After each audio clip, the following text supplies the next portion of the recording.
Samoa. Tasilima i tu. Amo.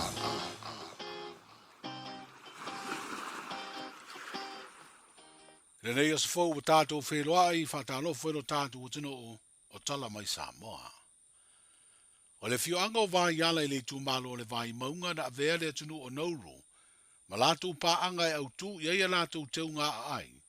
I le talinga malo a Samoa i le whonua malo o le tāupulenga ia o ke topa, o le tausanga le tenei. Sa whatina i le nuu se tali wha alo, mo le pelestene o lea malo a o iai Samoa malana au malanga, i le teimi o lea whono tele whaavao malo. Peitai o lea ua sauni folau watu i Nauru, e awai porkalame le whaamna tuina o le tutotasi o lea atunu o le Pasifika. Se au malanga e tōru sifurfitu mai lea fioanga o vaiala.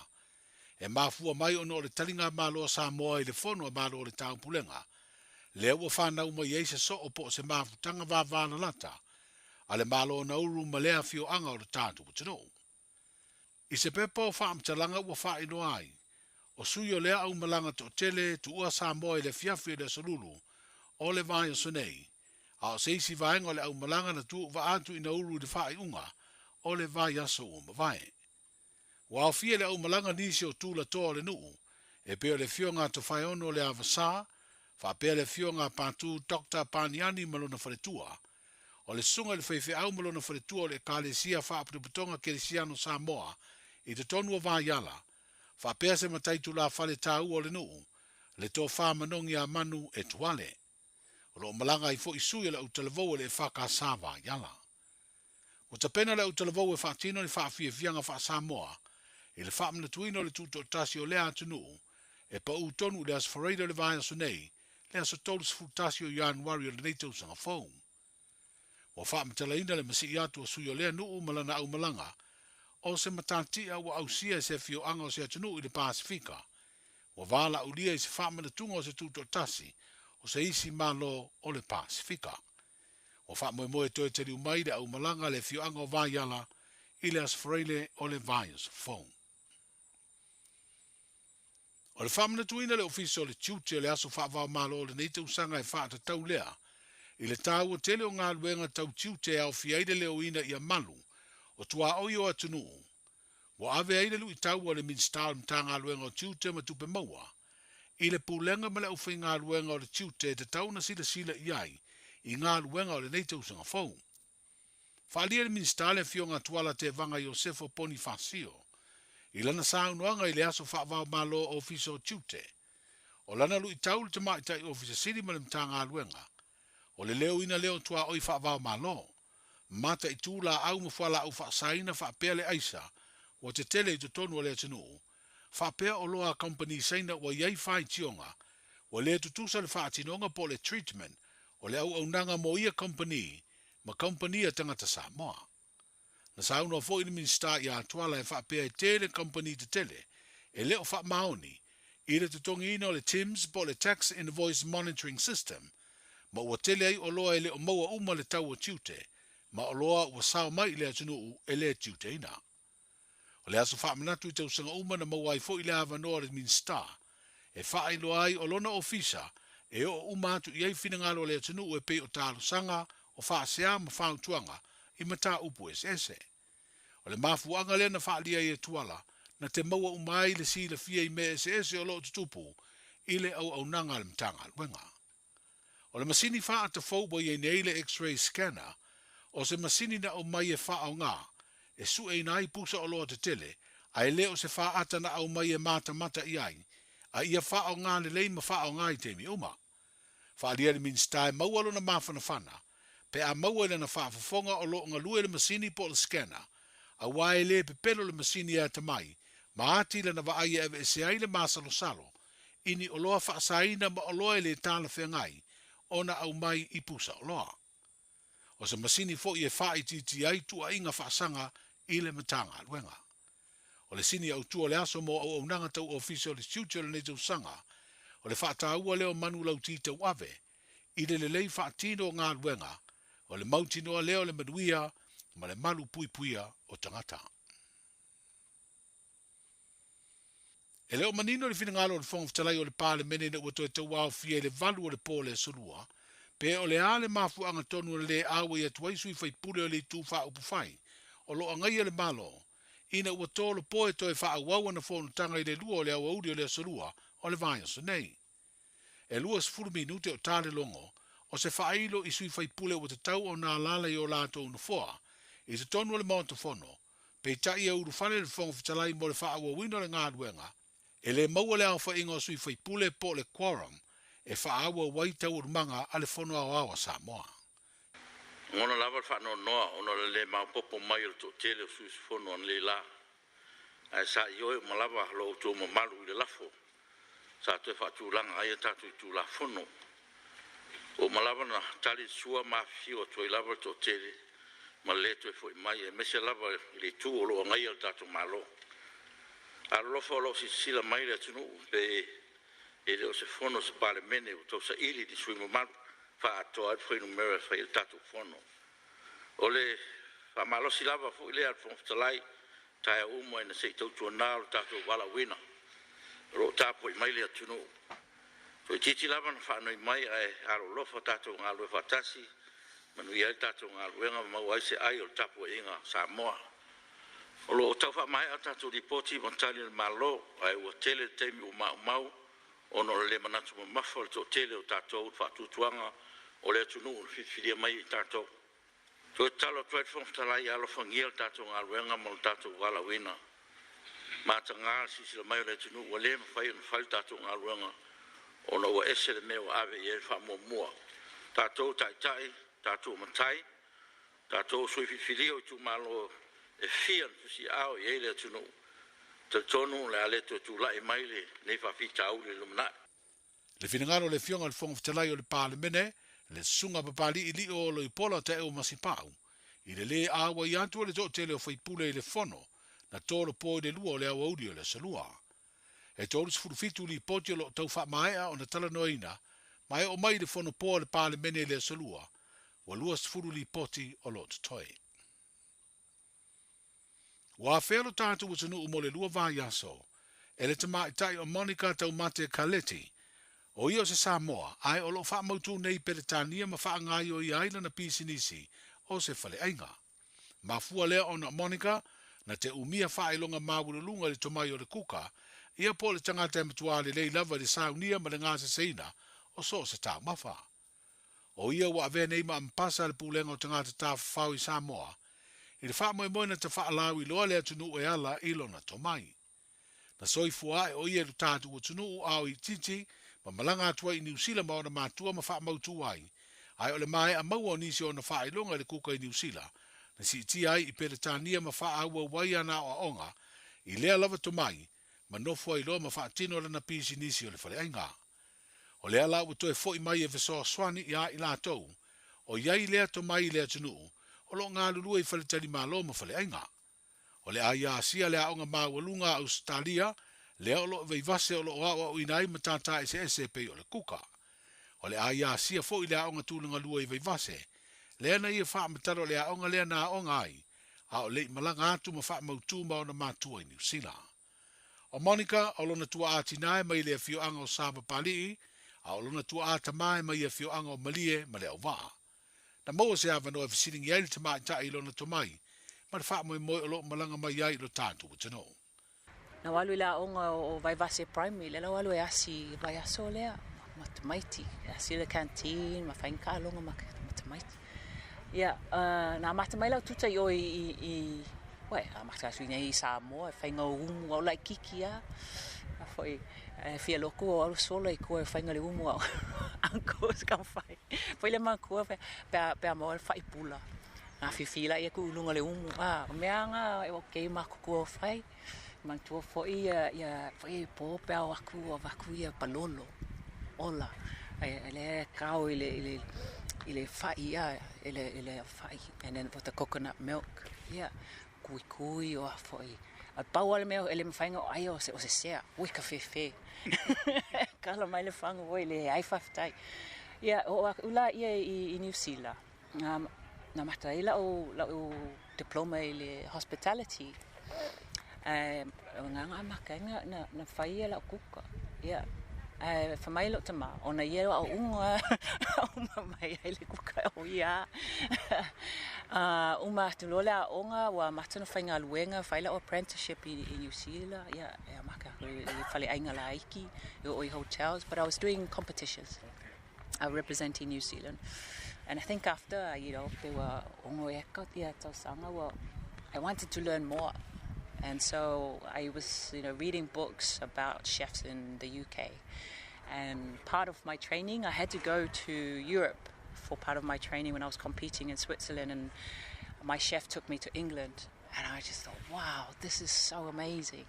And you can go to Europe in an hour.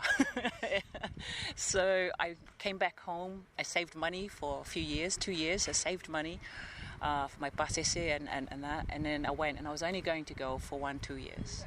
But it's been 25 years, and my career has, God blesses everything. Le tamai te kuka lawi loa Samoa I Peletania, o ia foi o se wha masino, I le porkalame kuka le televisia Peletania le BBC, le tamai ta ia Monica Taumate Kaleti. O tala I o le nei aso, tātou whelo I pea, soifua.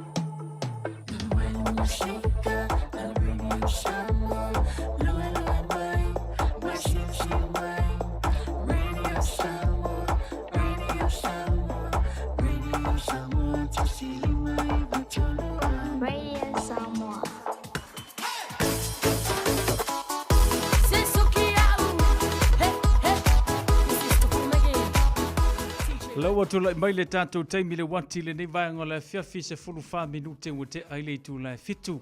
Ia ma le tautua whaawau pea le Radio Samoa se 45 I vatolu amo. Malana polkalame whaanga solo ia au ia le tātou tinuu. I whiau mga luenga whaawau le nei fo ia fiafi o lona a solulu. Seisi le nā whaapoponga le toi whaasalalawina o tātou tala mai Samoa saunia ma whakinatu.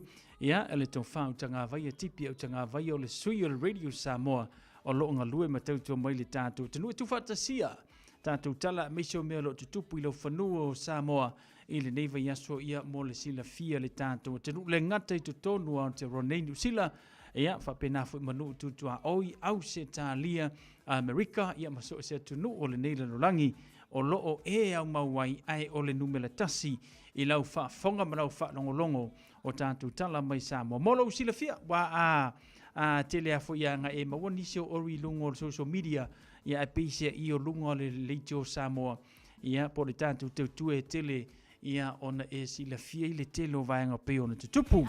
Ia o le tātou tala lana mai Samoa, I le nei fo ia solulu I lona toi whaasalawina, I le nei fo ia solulu I le teimi masani, ma le teimi mo muli se ia tātou waulia, le tau le valu le asoa tai au, le tai au a tai au, te te toi le tō soifua le ngata leo le matawola, o le amawhai na te moi sesio na whapoponga o a tātou tala mai Samoa. Au le whangara ngasoro ina la le kako kauwanga li o ngei fuwanga o le fiafi I o se e mai se vainga le tātou tala o le tau. Ia, ona tātou tala me whaasolo I fuilea I tātou porkalame ma tele la fuili tātou porkalame I tātou musika mo le manava o ngaruenga. Ia, wala wa fo I le whaafonga mai le tātou du o le nasa e ala usu I tai au I whia ngaruenga pe o na masani ai. Ia, mahalore ngā lulu e mahalo fuili wha mahalosi e whia ngaruenga pe o na masani. Usumain whaafonga sa vainga le tātou tala o le tau o le nea fiafi. Tala le tau mo le so mo le aso a tai au. Wingo le tau mo le so e au o e ni so taimi manai timo to ulwa va solo ai. E mamau na angi mai o savili mai whaalongo ina le angi mali e mai o le sau mai le sami. Vevela wha mawina lua sulfati keri ma le malulu e se fulu ono tikeri. O le angoto le lai le afiafiana nei I le to lua 5 minute I le tu la iva. Mo le aso a tai au e ma tele ina aua oa ma e ono iai nai timo to ulu I le tai au. E angi mai savili mai matu mai whaatupula I le malo sianga I atu I le afiafi. Vevela wha mawina lua 5 tikeri ma le malulu e se fulu fitu tikeri. O le aso le lai le tai au a tai au I le to lua 10 minute I le tu la fitu ma o le angoto ifo I le toi 5 minute I le tu la iva. O lau tala nao le tau mo le somo le aso a tai au. O se whapoponga le tulanga le talo le tau mo tātou le nei vanga le whiawhilo se mai le si tū lea se wainga le ngata I whalo le tātou tenu le ngata whailo le kalena le whainga whaiva whanga solo I eia fufuanga o tātou I le o ngata tonu o le nei fui vai aso. Au kilani ma le ngata I whalo le tātou tenu sua le tai le se 5 minute te ele ono le tai ona le la. Mau mali atu le 5 minute tani tu le fitu o le a whiawhio le so. Whanga solo mai tātou i one hunga whamawira, sua le ngata i whale i le awha tonu le ono le tae ona li la, mau mali atu le 20 minute te ali tu le ono i le a fiafio le so. Whanga solo mai a mātou nei manu kau het le whamawina le nei fōwanga le fiafi se 5 minute te ali tu le 5 i le tae au, sua le ngata i whale mo manu kau whamamoe mau mali atu i le awha tonu le 5 i le a fiafio le so. Ia, male no whanga muri wai pinti le whamawina i le te au le valu le lus 10 minute te le valu le te au na leila na sua ile ngata i whalo muri wai pinti tue mau mali atu i le lus 10 minute ta liva i le poa nane. O se vainga le ngale ngata i whalo le tātua tenu upe o na whailo mai le si tu leo le tātua masini au se vainga i le kalena na whainga whaiva. Mai le so langi le leile so whapenata au whanga solo atu le anso whareile aso tōna i aso sā marea songa fua se ia pa ielo nā solua. Whai mai le vaenga lea beautiful pani apur tūlango i le tātou tala le tau. Ma le ngata i whala le tātou tiru upeo ni ei. Ia se whapoponga le tala le tau mō tātou i le nei fo i anso lulu.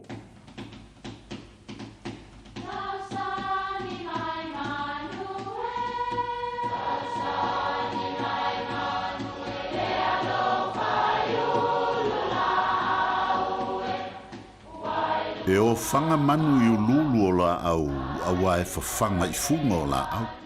A o le tangata, e whawhanga i upu matala. O le mawhileo o alanga upu mamuanga ngana sa moa maona whaapongai, e a fua i lona si o mianga. O lona lea sao i le whaatufunganga o le iloa whaale aso, mai le tautua se ia o ina pule. O alanga upu mamuanga ngana, ua lanto mamanuina le tō whamanino a Samoa, manatua fo'i, e tāo fitau muli le atunu. Manatua a fia i siona vao. O le upu e whapele tala na maua mai i le taumāwaenga le tō ina o a fia malone tō lua o sina.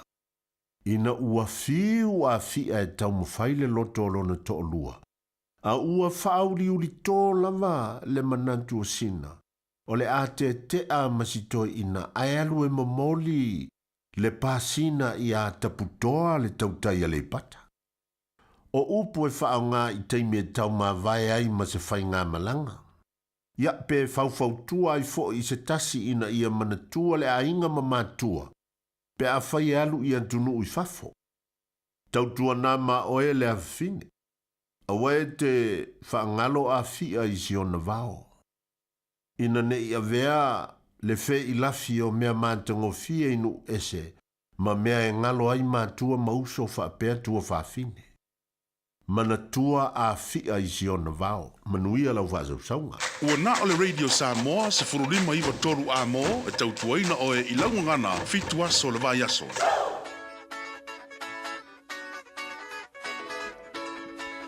O le tata por kalame le nai le nei whawanga le fiafi ma le sunga ia a siawa tu pe a atonio ia ma le whapoponga le nao le nei a fiafi ma le mau wha samomoni le ngata fo lea ia o moanga ngana wha samomoni pe o nele tautua le tau wha siawa tu pe a atonio i le nei fo iwa yaso atoa i ma le nei aso lulu se isi ona whapoponga i le aso ataya se ma le tata por kalame whatalo whatu na ia tatou Paanga lo fatasi mai le tanto por kalame ia lo fatele mo o fatele fatasi mai alo sina ati lunga le tanto YouTube channel fatele fatasi mai Elena Fruen malo se fumaruia Amelia Famwana fatalo fatu fo ia ki tiona mwangu tuti ale mafuta mai lunga le tanto YouTube channel fatele fatasi mai siana papali le ngata fo le Marietta malo se fumaruia fatalo fatu ia yona tau le ngata fo le nika tupai malo se fumaruia Fantano fantu fo ia o Rita Lua Tutu Ioane.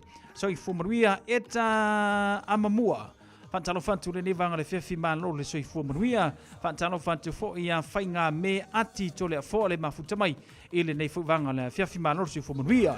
Fuatino Josefa le ngata fo i leo weonse na nai. Fatele fatasi mai le nei fuivanga le fefi. Fantano fantu fo ia timu ai pai tele.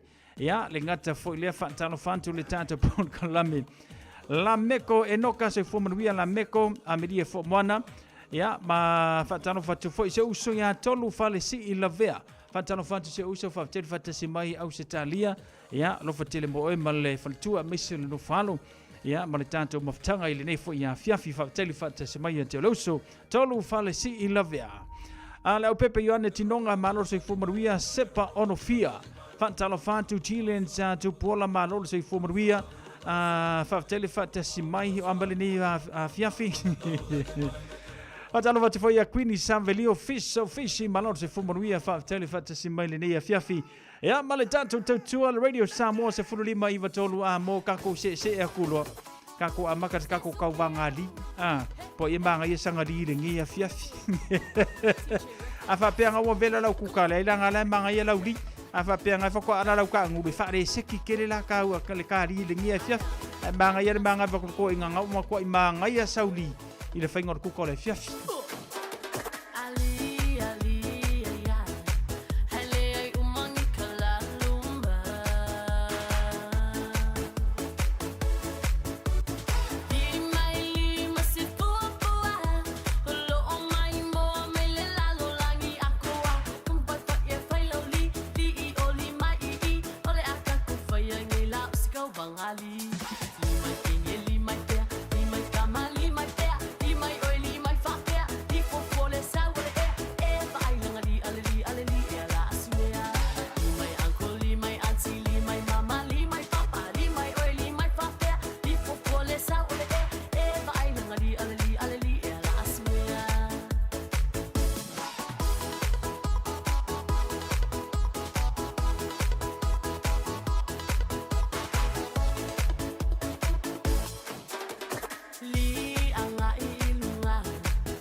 E ala na si whanga mātango whia le tamaitai o tō whanga meke manisi nau whātunga mō tātou o le li ia pule ha oe lako i ngā li rungali la loli au kafa e oi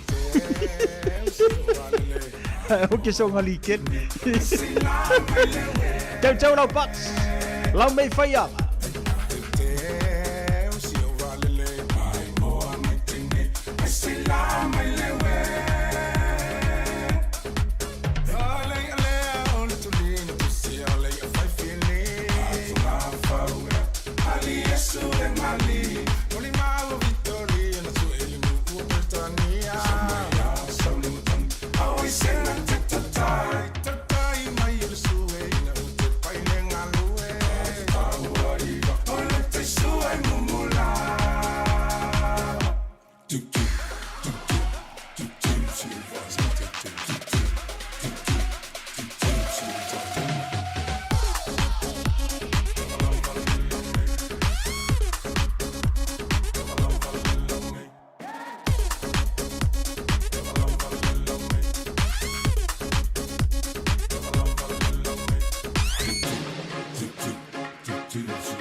Fianga mo naman na vong alweng o lenay po vang le fiafi. Yal nga te fuilo o lina wa sa valvalia to face na fa malustino. Ya mai masalo salo solo lungo le awala. Pau fili la vea malor sei fu manuia. Pantalo fantu se usenga Terry yesele mafuta mai. Kele lo po fele va mai lau kama so po me lai lo lau kama i wiring kong. Yalo fantu Terry. Pam tele fata si mai ioi. O ke kau fa lili mai mau pa o so. Quindi Savelio Amelia Famwana Fateli Fantasy Mai ya malito telo tanto pa anga pe mau mali tanto tua Radio Samos Flima Iva Tolu Amo ya tanu mali tanto por clame session fa pongo le tanto familiang le aso fa na mali aso soi fuile so Luas Futsolo uma furingi masinga sole le waka ko ye aso Luas Futmariva Januari lu odwa lima ya mali tanto por kalame musika mo mana vaonga luenga tatala le tanto laina mo etolu fitu tasilima i vetolu pe ava pe ole solo wa so soifua mo wa so fana aso Luas Futmariva Januari na soifua mai ai tatala laina mo etolu fitu tasilima i vetolu ya pe fa mai foi lungo le tanto Facebook page mali tanto YouTube channel na wa amno atumo oe ya pole tanto email yo le on air and radio samo.co.nz Mawale le il fa murianga la so fa na mula so soifua mo oe ile nei afiafi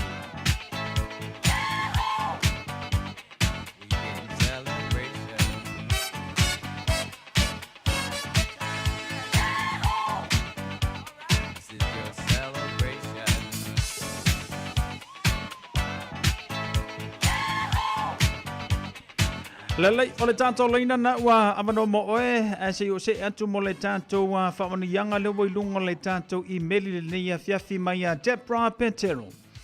Birthday greeting to Alessandro Eroni of Manukau. Vivio manto loto ile tua ona uaulia mai le atali ya Alessandro lo na valu te usanga ile so.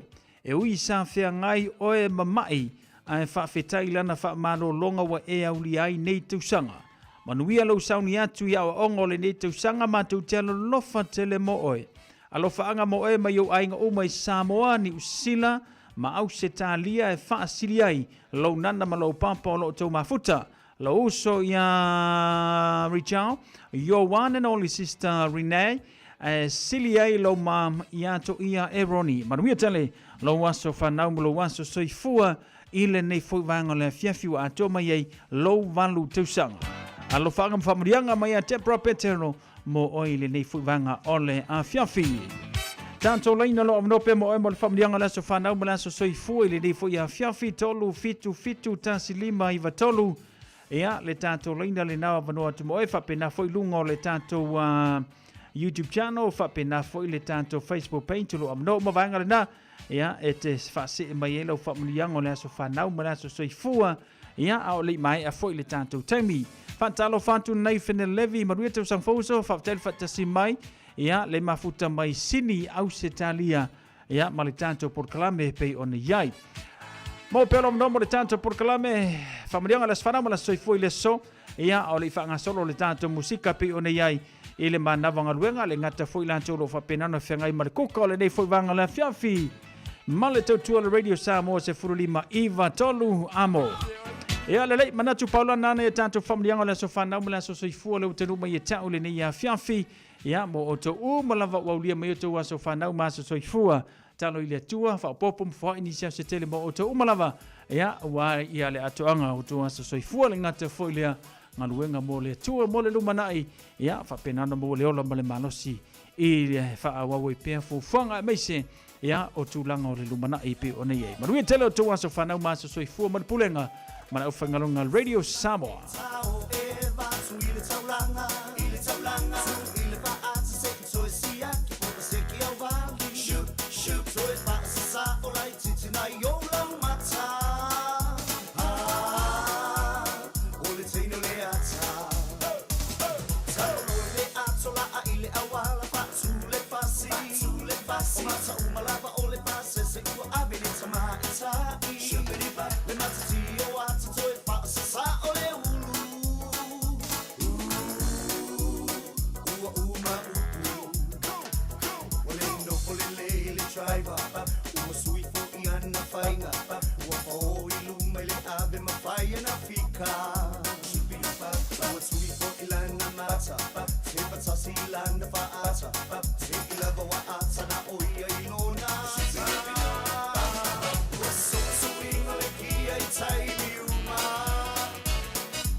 Ardas Travel o le company numero tasi le tau ngofio pasese mo fe malanga inga i Samoa fa pele malanga mai i Samoa i New Zealand ei. A fe de loa i le ofisa o le Ardas Travel. Tasi valu lima Great South Road i Marurua. Pe vili mai i le telefoni tolu i valua o fa o o. Tolu i valua o fa o o mo le Ardas Travel.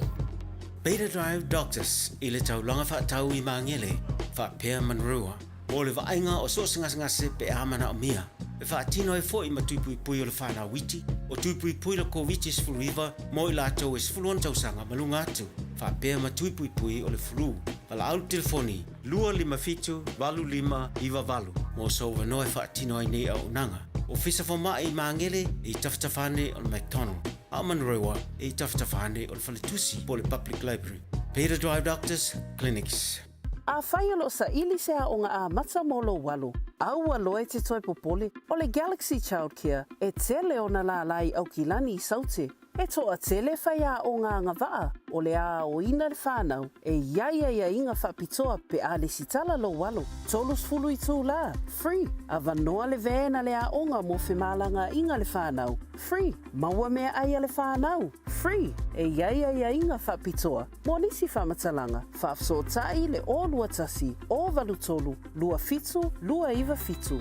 Jalo fana va tio roa o te tala na nei le o nanga e veni mo fa tangwa i au kilani ni sila numero tasi John Coulter Drive i le Auckland Airport Shopping Centre tau fatapatonu lava le warehouse ma le countdown lau fale o fula wiloa le e veni Auckland Airport Shopping Centre. Talo fa Samoa o Ateshna Ryan o le Licensed Immigration Advisor mo le Auckland South Immigration Consultants. E visosoani mo so se tu ai ngā visa e malanga mai e New Zealand po Australia. Telefoni mai nei loa i le o valu o tasi o no valu whawhitulua. Po le olua tasi o no valu whitulua tolu o. 24 hours a day, 7 days a week. Radio Samoa streaming live on www.radiosamoa.co.nz. Le watu la male tātou te mile wanti se fulwiva minute le tutoa na tāle o le tu lai valu. E eila o whamani anga lewa misia te te ulunga le tātou Facebook page. Manu i atu la so whanau o siau nephew i a PJ.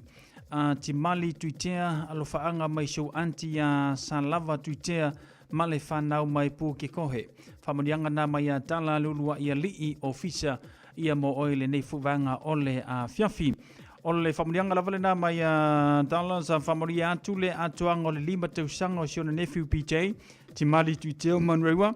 Alo whaanga mai lau anti sa lava tuitea and the kids mai puki kohe. Leisia tātou whamurianga lewa tenu mai lungo le tātou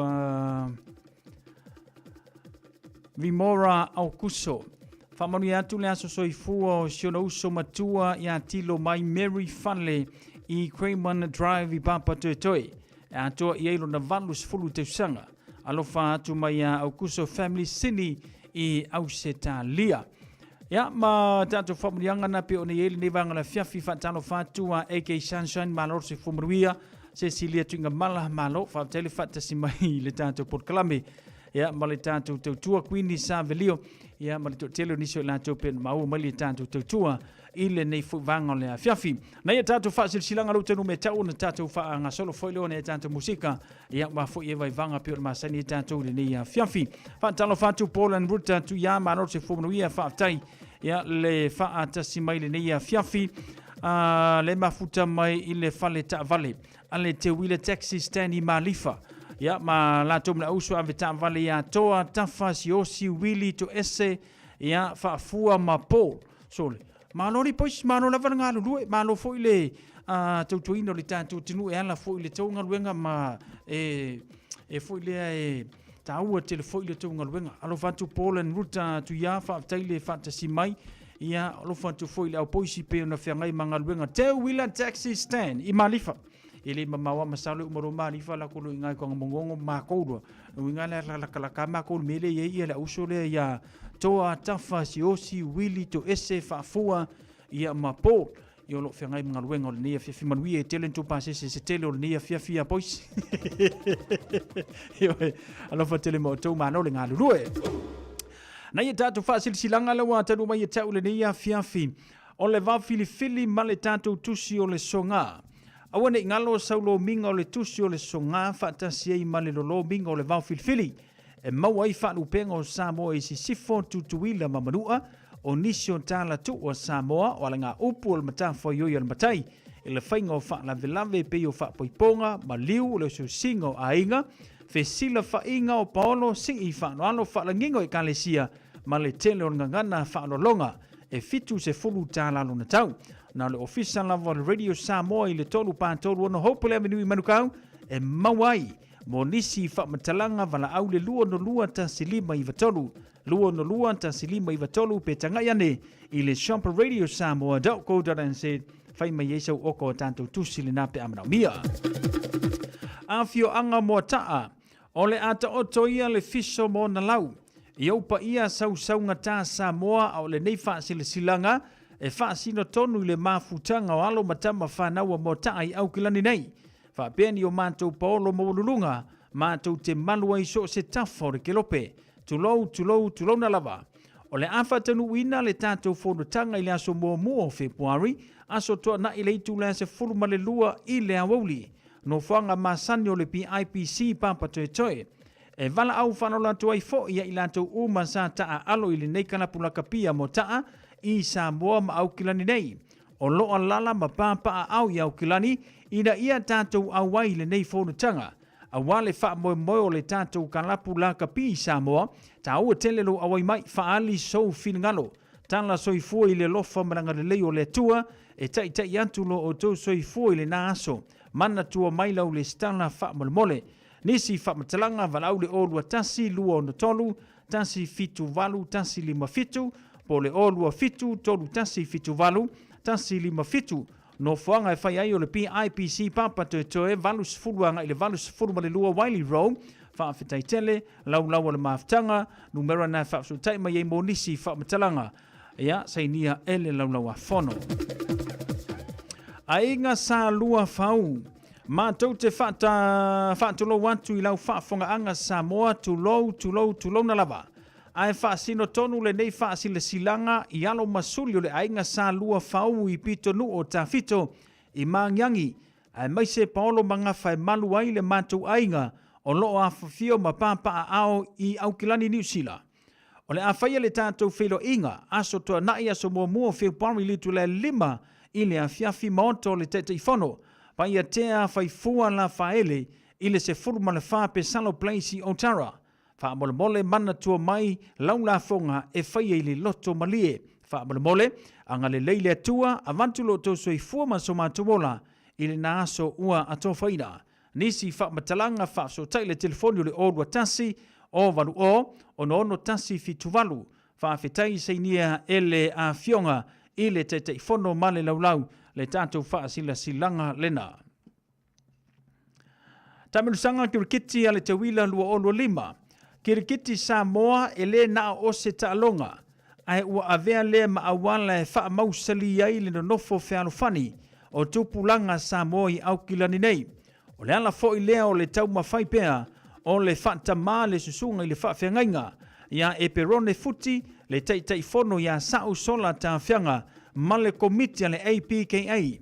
E tu whaatasia nei ta mirusanga i tausanga teitasi a wale no nofo whealofani o tupulanga Samoa mai so o se mafutanga nuu whape e kalesia ese ai mai se na yuso mai to elau ua awai mai le nei tausanga.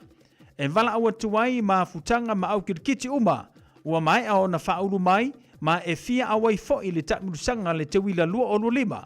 O le a whaia le isi an tātou whonutanga i le nofuanga masani le ngati paki o tara, aso lulu le solea, aso limo Februari le a whaleono i le a fiafi. O le a fiafi fo i lea, o le a whaailoa ai tū la wharo uma e whaonga, ma whaangata iloa, ma au uma e fia awai le nei lama ta mirusanga. Whaamole mana tua maila restala monisi whaafesili whaafsota i li Nancy pa le lei, o rua tasi, o rua tolu, o iwa tasi whawhaiva. O rua tasi, o rua tolu, o iwa tasi whawhaiva, po o vui Petelo Stowers, ele o rua fitu, tolu walu tolu, ono whalua. Whawhetai sola sa uta whiango le teitei whono le Aukilani Pacific Rikiti Association, o loo se ni le tanto fa silanga le na manatua tanto fonutanga fai ngati paki o Tara ile aso 5 Februari a foleono ile afiafi aso 5 Februari a foleono ile afiafi ia pe tanto o lia tua ile ola malmanosi mai le tua pe alanga le paunga o fa silanga le utenu mai ta ule nei fu vanga le afiafi ma le tutua al radio Samoa se fulu lima iwa tolu amo ina ua se fulu malitasi minuto na tane le valu. Tanfa pitoto nei pese mo Poland ruta tuia awalo fantoe mo le te wila taxi stand mafuta mai malifa ia uso aveta vali ya toa tafa siosi wili to ese fafua mapo ia manuia ia maluenga ole nei fu vanga le fifi pese nei moto.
so soina o si o ne tu si bala wina u tumlo atoi ni bo si ba rock and roll I will go there oil le papio 12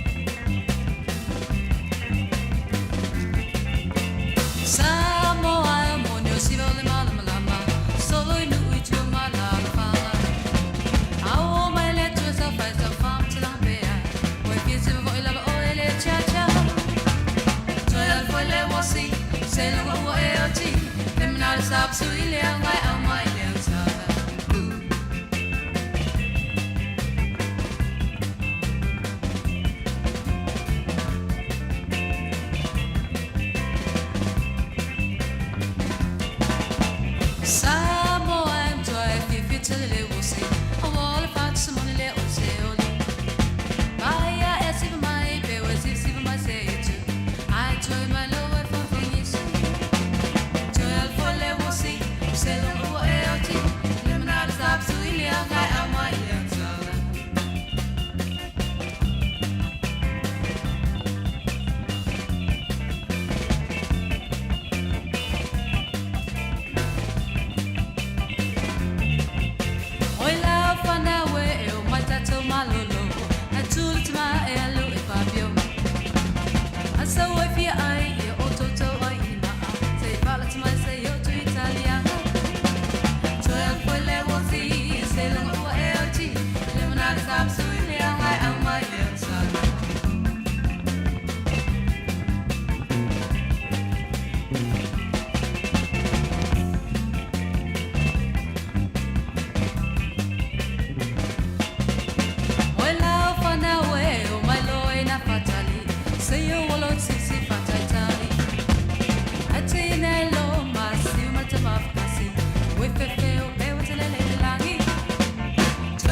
Radio Samoa. Taslima iwatolu amo.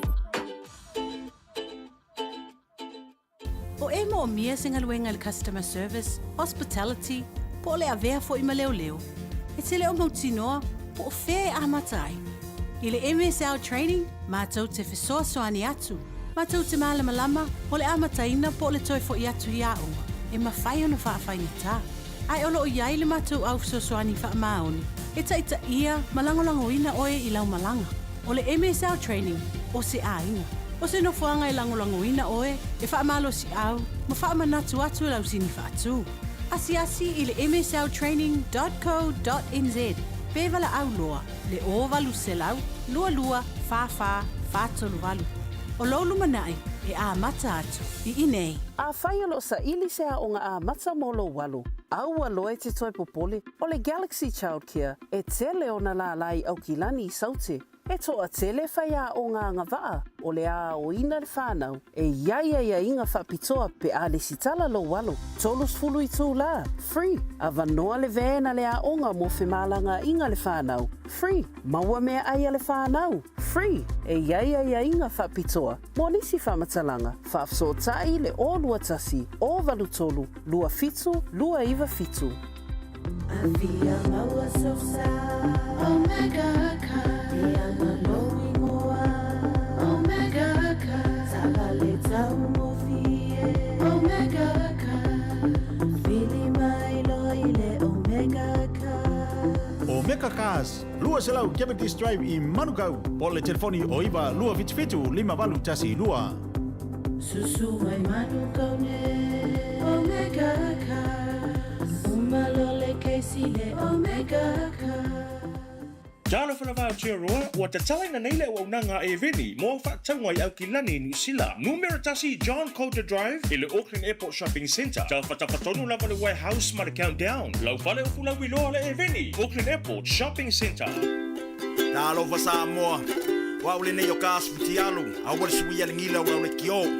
A eva mai ina se fudu lima iwa kolu. A mo, Radio Samoa, Vevela a.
Mai fa fianga su fi floi mo tanto ile nei fu vanga le fiafi male tautua Radio Samoa se furuli mai vatolu a mo atalo fantu Cecilia tunga mala le ngata fo ilea fantalo fantu Rita tongia tama Amelia Mikaele tu langa le nai ei ole ke kau mafau fau po ise langa mele ye ya we fiku ngo makaile o ke ngo foma ale ya ma se sua foma kai wole skala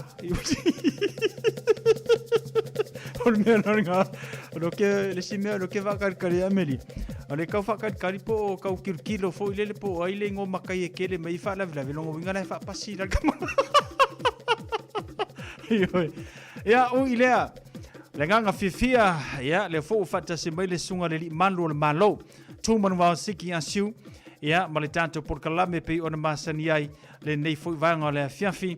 Ia ma le tautua ma le tanto por kalame pe ona toe fo i mai. Ia ile nei fo i tausanga tanto por kalame. Ia o oe ma le tu la fono. Ia pe ona le tanto por kalame pe ona amatalia le vaiaso na se i lua vaiaso na se mo vai atu nei. Ia le lawa maua le avanoa te whaatasi me whaise usu. Ia awa le tanto por kalame longo puia li le tanto wa tinuu. Ia awa lava ia le tu la fono wa e po le a lava le maua lungo or kangaka, po le a le miliongi or kangaka, po le al kuku or kangaka. Ia po le a foi le mamarunga iei. E le mawhai lavona sili atu se mea o nā mea. I le tu la fono. Patalo fatu la sunga le li malo malo. Malo soi fo manuia. Malo le ngā lulue. Se le mawai lo la relation. Ka fase. Ia.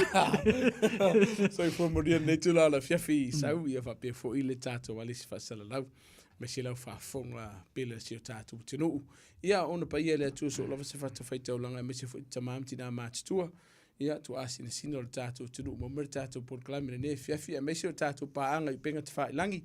Fia lava o le nei atinu uma nei ke lopelo e mo me tātou whasara launga. Ia whaatalo whatu ne fiafi. Maro so i fu manuia.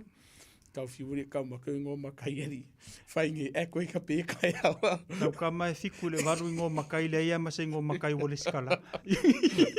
Usa ngā kupe alu. Ngā kupe alu. Ere se kupe sa.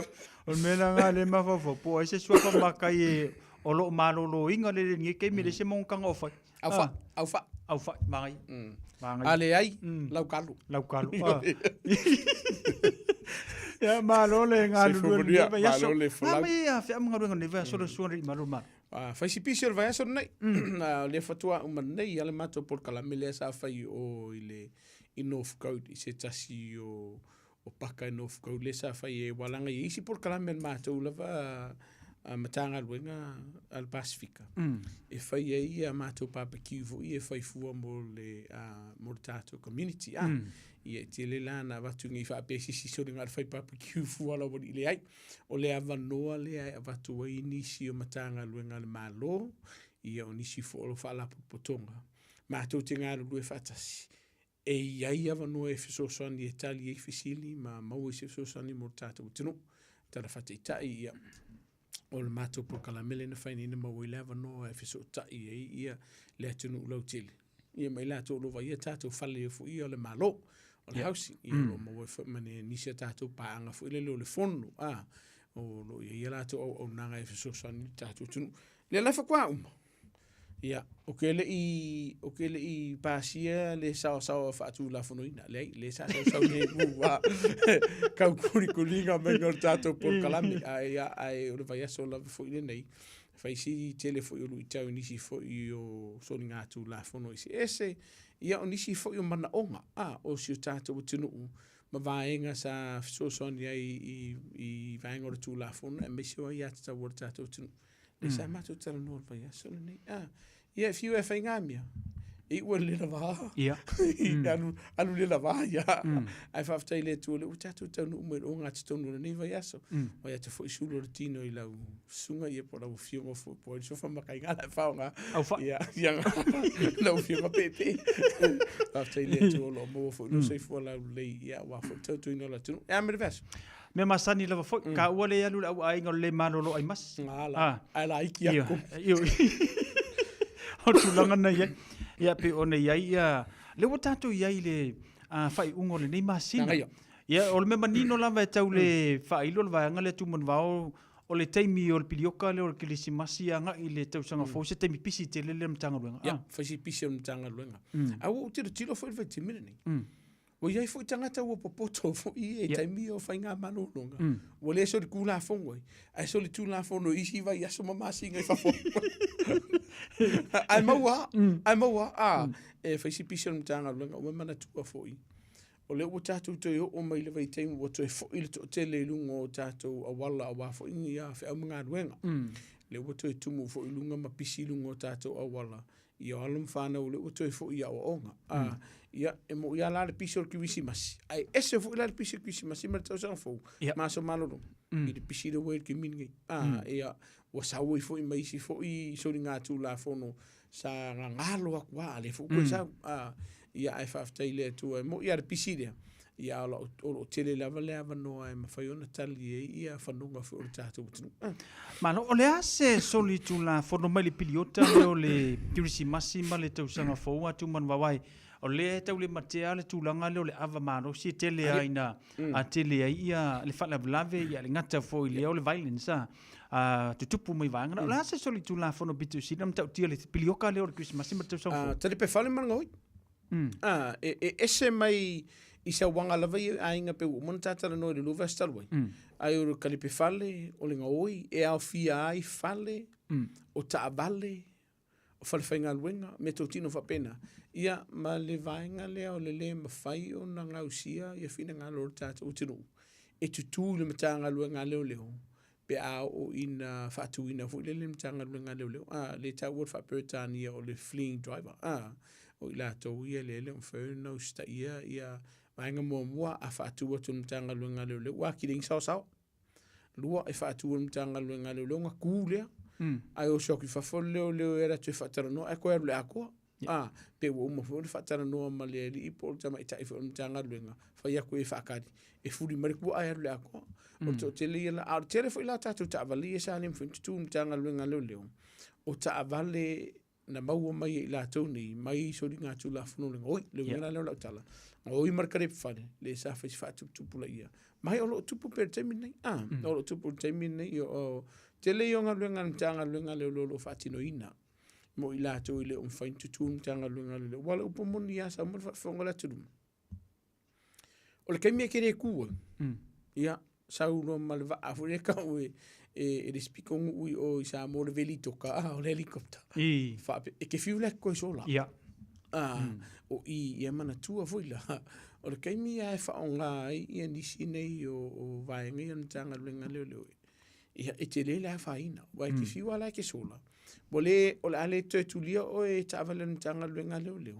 a le la mun le va ale nei atu ma fa tu langa ni se fofu anga tanga luenga i makala es e ma fa yona ta fia mar sa ngale mu welo sa ia o la fa tu anga tanga luenga a fa ia o sasi la fa ngor ke mi mo e o so ai fia ku si lo va ku tala no le e mana tu e ke ku lo kun kana lo fa sa ye wa u fa sho popoli o pe on menga wa lengo walu ia vaenga e ma fa yon to fitu nai a lo walu fa solo a ko le ka so a ko mai sika vale tau la ve atu ai le tele mana tua o ke mi mon kanga lenga le fa fu se ia ko so ngolu sa e uno mas ina yo no to so sa e tele la fa ingo o le ngaten to tongi sala au lo tu el famsino ngat vaenga e ele si vaenga foule te lo le foua tu man va o tele no tilo ia ile police 7 le tulanga lo fa tu le lo tangata e kari markakanga ku fesili le leo ma papu e ata le leo ya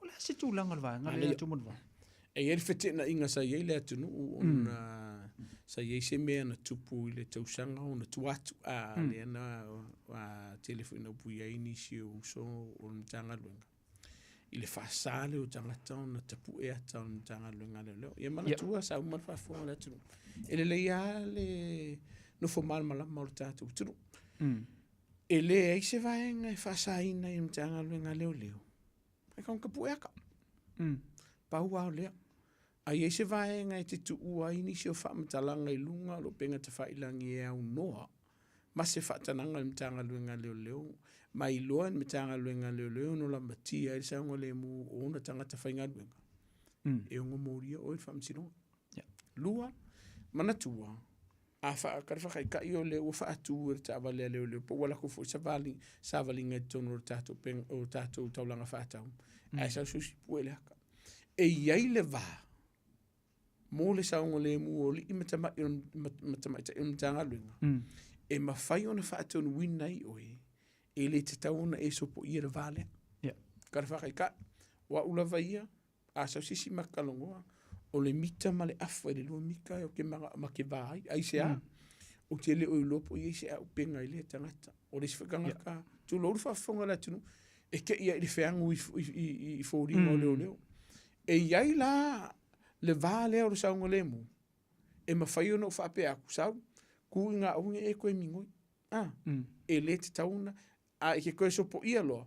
E iai lo se papolenga ia te au saunga le mu, ma le saunga le mu o lau tele. Ma whai lo i lalo le tū la fono, ono a watu se whatonunga ia te o e ke koe so po ia lo le vā lea. Ia, o ngā loka rola i reo.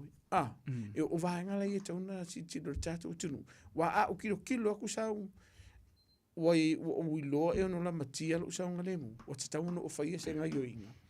I lalo le tū la fono, ina ia pui e lo saunga le mu. O wai le se anga koe whai se afide, se vāenga le pui e. Pea la hui lalo le foro. O le han mea na koe whai pea o makapungia. A o ngai o inga e mtanga luenga le. O le pua inga waka le se me pole ai. A ia se whatananga i whaune e tuina i ata o niso i la tau ilunga o penga ta whailangi. Wai te le vāenga. E ono mawhai o na awele tangi i la tau. E ofo mkanga luenga leo. Wa e wha o e wha sire sila ama e whaia nisi o la whonga ma awako ilunga maka. A e le se whatananga. Ai se a, e ei whi o mātou ainga. E ono la mati e le saunga le muona i o mātou ainga. Ia mare lau tele. Pe a whailea e le mawhai o na e usta ia vāenga ia. Malo whaftai. O le tūlanga fo i le tūman wawo o whesiri le vāenga lea. Langa e tele no matamata i Port Kalamele nei. Ia, o le mela pe fo i le pewa tūlau le upu e toe te awa. Pewa whipupoko. Tūlanga fo i le wa e alanga ka au fie le leo ono o soli le tūlanga fono. Ia koe kaliu mai ma le telefoni pu e mawhai meo le alangu mera lau pea te le ale o tūlanga lana e te tau fuuna whai te tātou ai end of the day. E onga mōria i fōi la i le vāenga lana. E iai lea ia te tau o le tātou utunu ua whisilingi ai ali i matamata i o le mtanga luenga. I le taimi lea pe a whai ua iei se vāenga ua le sao ai. Le whaingona ngā luenga. Lua e iei se vāenga i ke fia mana malama. Mana tua sa umar whaafonga le tunu. E le mawhainga akuna o leo koso mai oi loka mai oi. E au ngomas whaamtalanga i ate oi. Wa te tau na e whisilingi i mtanga luenga le whakarelai. O le a kongo ni mele ua loka ia. Po o le hafo o kunga yo inga le ua whai. Tala whateitai e iai ao inga whaisi vevesi. I le mawhainga la kunkanga luenga leo koso mai lo oer kei mirea. Ia o oere e amama. E iai le kei minga ngā kunkanga luenga leo kiria. E au no mastala. Pa alor whamkalanga move. O ese whamon mole. Ia e le mawhainga efisi. E mawhainga efisi rea mtanga luenga leo. A te tau na tali mtanga luenga leo. O le kau kilia warsa nga le mua lau tele. A whaifela ua loka o mtanga luenga leo. Man tua sao. Man whafonga le tunu. E le mawhainga ngā kule leo. A mai o e koso kungu mai oi. Ku ngungur ka vale. A me ngungur i sela. Le ai. I lalo le tū la fono. Me mawhai on e te tau na o tau fia mo whapeaku. Sao? O lea ua tau fia ni o i lalo bava inga mtanga luenga leo. Ma o lea ua loka ina oi. You're under arrest. Mana tua. O le kaimia whea kua whamtalanga nā leo ia ke oi Samoa. O le si mingu, o le si se konge so oi. O le whaalau wina tu rea. O la wai atap. Your Bill of Rights. Whainga whea kua leo. You're under arrest. Ai le whai kaua. E ono la le vea fo e ma whai tio ina ngā luenga mtanga luenga leo. Mai ongo kongi i whawhai whamsingonga. Pe a whai lea e te le i whai tau wina ia te tau a le tangata ua e loka ina. Le mawhainga e whaia se mea o le lakua koso whakaka mai kongi kongor kawa. Kako wo? Le hai.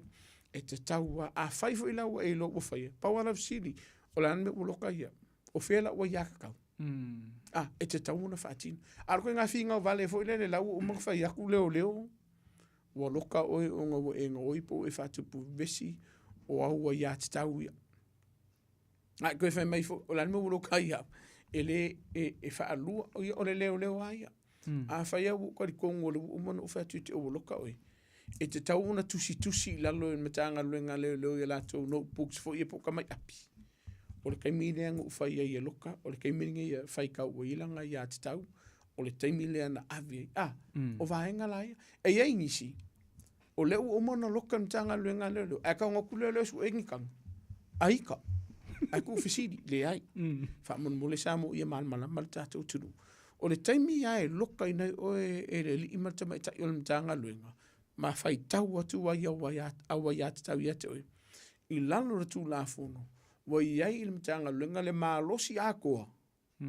E su e lo oi. Ai se a, o le saunga le mu i mātou, ma le saunga le mu o le lautele, ma lo fo i saunga le mu. Tala fata i tai. O ye inisi o lo kasulu kama ingai fi kongwaka. O le taimi le ala iona su ilm tanga luenga leo. Nge i eise vae ngai kupu, mōmua. Ke ua koi kui ai lo wa au fa le kongu. Pe te iwa maua se avanoa ki kango fu le se i mei ei. Fa o le manu ai se si apo se si fo mtanga luenga leo. Olo na winga. I lalo le tu la fono. Wa mawhai el mtanga luenga leo leo. Ona loka ina oe. Masu e ina ia lo tino. Lo tangata. Fa mau tino. Wasa ngale mu mea. A whai la ke si da fi o wale si fi ngau le ei. Ele mwhenge roka. Po le alo fi na usamua. A whai e loe le li po tamai ta ilo mtanga luenga. Wa i eise mafua anga tatau. Ma ua mautino le leo e ini wha maunga mai o ngoloka i oe. E whai an mtanga luenga. E whai an ngā luenga. O lou awa noa e te whina winai. Pe a e ola le numar whamsino. Ola whamsino tātou tino. Awe ke whina ku roule nganga la whaonga. Awe ke whina vali. Leanga iei isi morianga i ono whao popo yake oi. Vaenga mua woloka oi. Lua, o whiunkanga luenga ngā iaku oi a ngofu a kikei. Ia ngā moria oi lisi morianga ngā tite. Ole abstract por whala velavi. Lua, o iei male vaenga fo ilele wa ngofu lisi kikire vale leo leo. Tu lau pe whianu fo i fōri ngon tanga luenga leo. Po le asenga yoinga. Pe whaleanga ka vale leo. O lisi fo i ngā morianga. O lau whautuanga fo i lai o tātou ainga mau. A whai o atu ni sian tanga luenga leo loka sisi o lau ainga. O lau whautuanga wha mon mole. Ko uru makanga luenga e whaile lako ngā luenga. A ua ki whala velavi. Leanga i ono loka i maoi. Ma mōli ai maoi wha misinonga. E iei le taimi. E ma whai ona awe lau wha sea. E awe lau whai tionga i tono ni tanga luenga leo. Awe lau whai kionga i lau wali i po lau tamaita ia sa whai ananga luenga le pōra. A lo walaku le whala velavi. E le musko fine mu. Na iei le vaenga ma whai ona loka ina o mtanga luenga leo. I lo whala velavi le a o whaatino ina ngā luenga mtanga luenga leo. La whai, ai mai se lava sa mwhafonga le tunu. O le temi u whaisi malo si o tuava. Lua, ua iei lango na fulele wa e ma wako o kele kangaka a le ua loka oi. Ia whaari lolo malo fo ile le turau le whawhingu fia tanonga nga iki ke e ala ia le ai muni ange ia tele nisi o sori ngā tū la fono e ono mōri ai oi. Malo, whawtai a tū manwau, ia awala ko ia le tau whamamla mai no nisi o vaenga. Pe atu sa maro fina ngalo tū manwau. Le ata tala le tala ina pe awhale tu le vatu. Ia, tonu le nisi o ilantu le fia fesili fia malamlama i nisi o mta oporo a fia ai. Ia, me se fu ile tūlanga le tūla fono ina ia malamlama atili. O anisi whala lave pe ona pisi, tato matanga ruenga nevete. Ia, o lo o whata malara to o tele o tātou tunu ui tutono o tātou vai tā ele. Leana iai fu inisi leana maule soifua ma mare limo. Mana tua peno ta ura te musola. Ia o mkanga luenga leo o se mkanga luenga lao foifaiva. Ai pisi al mkanga luenga leo o imako imo mosa uerva la ura kakala umalimo. Tulo. O tangata la ule iloa. Tulo. E o la mkanga luenga. Ia o le polenga le mkanga luenga. Olo iai pea le to telo o tato tunu. Ele o usta ia ni se fautuanga mai le matanga luenga o whainga whaiva po orunga o le suasami. I vaenga e te tauna whai tete ai.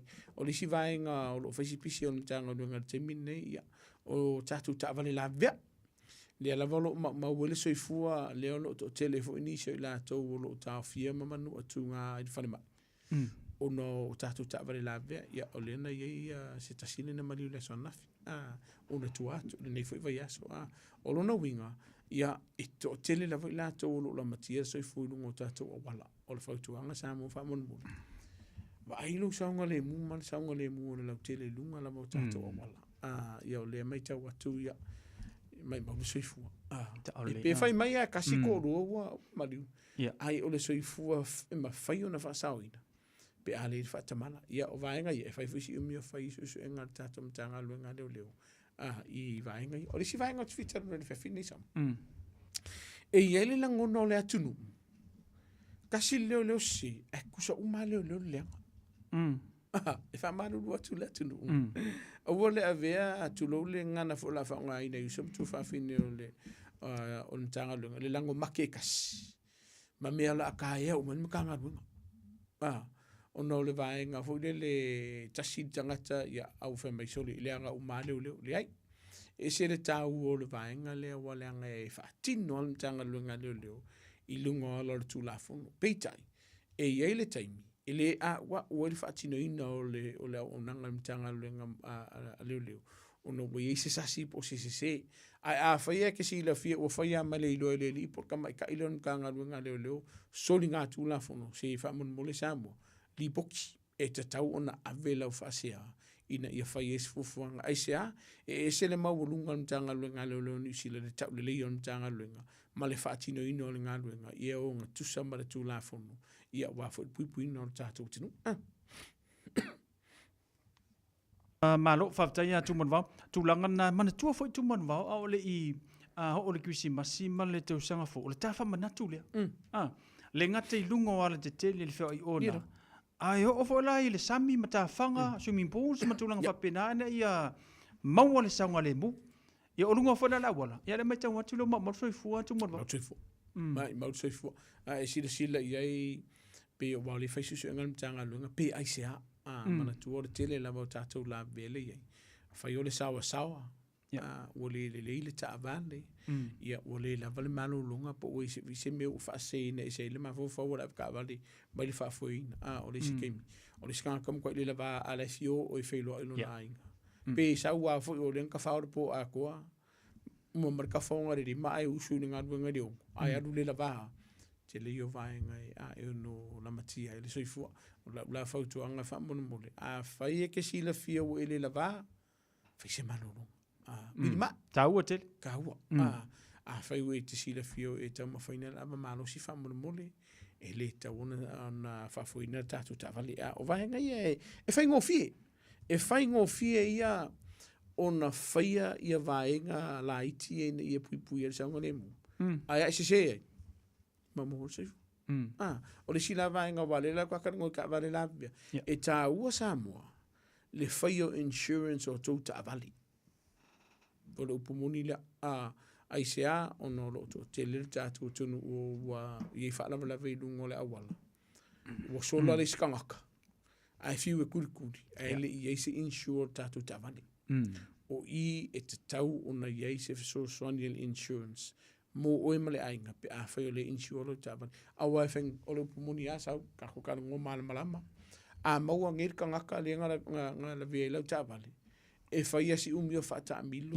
ia le tato keisi tono famsino ele o fa pe o le ai ona umita ul mango famsino e ki kilo se me o le kausanga le lu kausanga pe umia fo o le fautuanga la tato tino fa ia ka ko insurance a konga ki kilo ma si le ifo fa pe fes konka a le pomonia e se le ta wol va ngani malo faftai lewa te tala le tala ina tu man wa tolu fitu tan silima i tolu ai se me te fia malam mai tu se le tu la fo pe ai fo se vai ngolo e a fi ai ya ma wole va no te va mai so le malo tu man wa se ki a siu so niatu ia mole mata upu pe ona yel tanto le ina no mata na tu tolu fitu tan silima i tolu now lewa moria o ele le polis falili ya loka ele le polis falili awane e so ma fo i ko ya ko le stona pesa man kuala le e ia le ava no e tono alu i fafo e te fo i lo ainga ile stona wa ye ke mir kai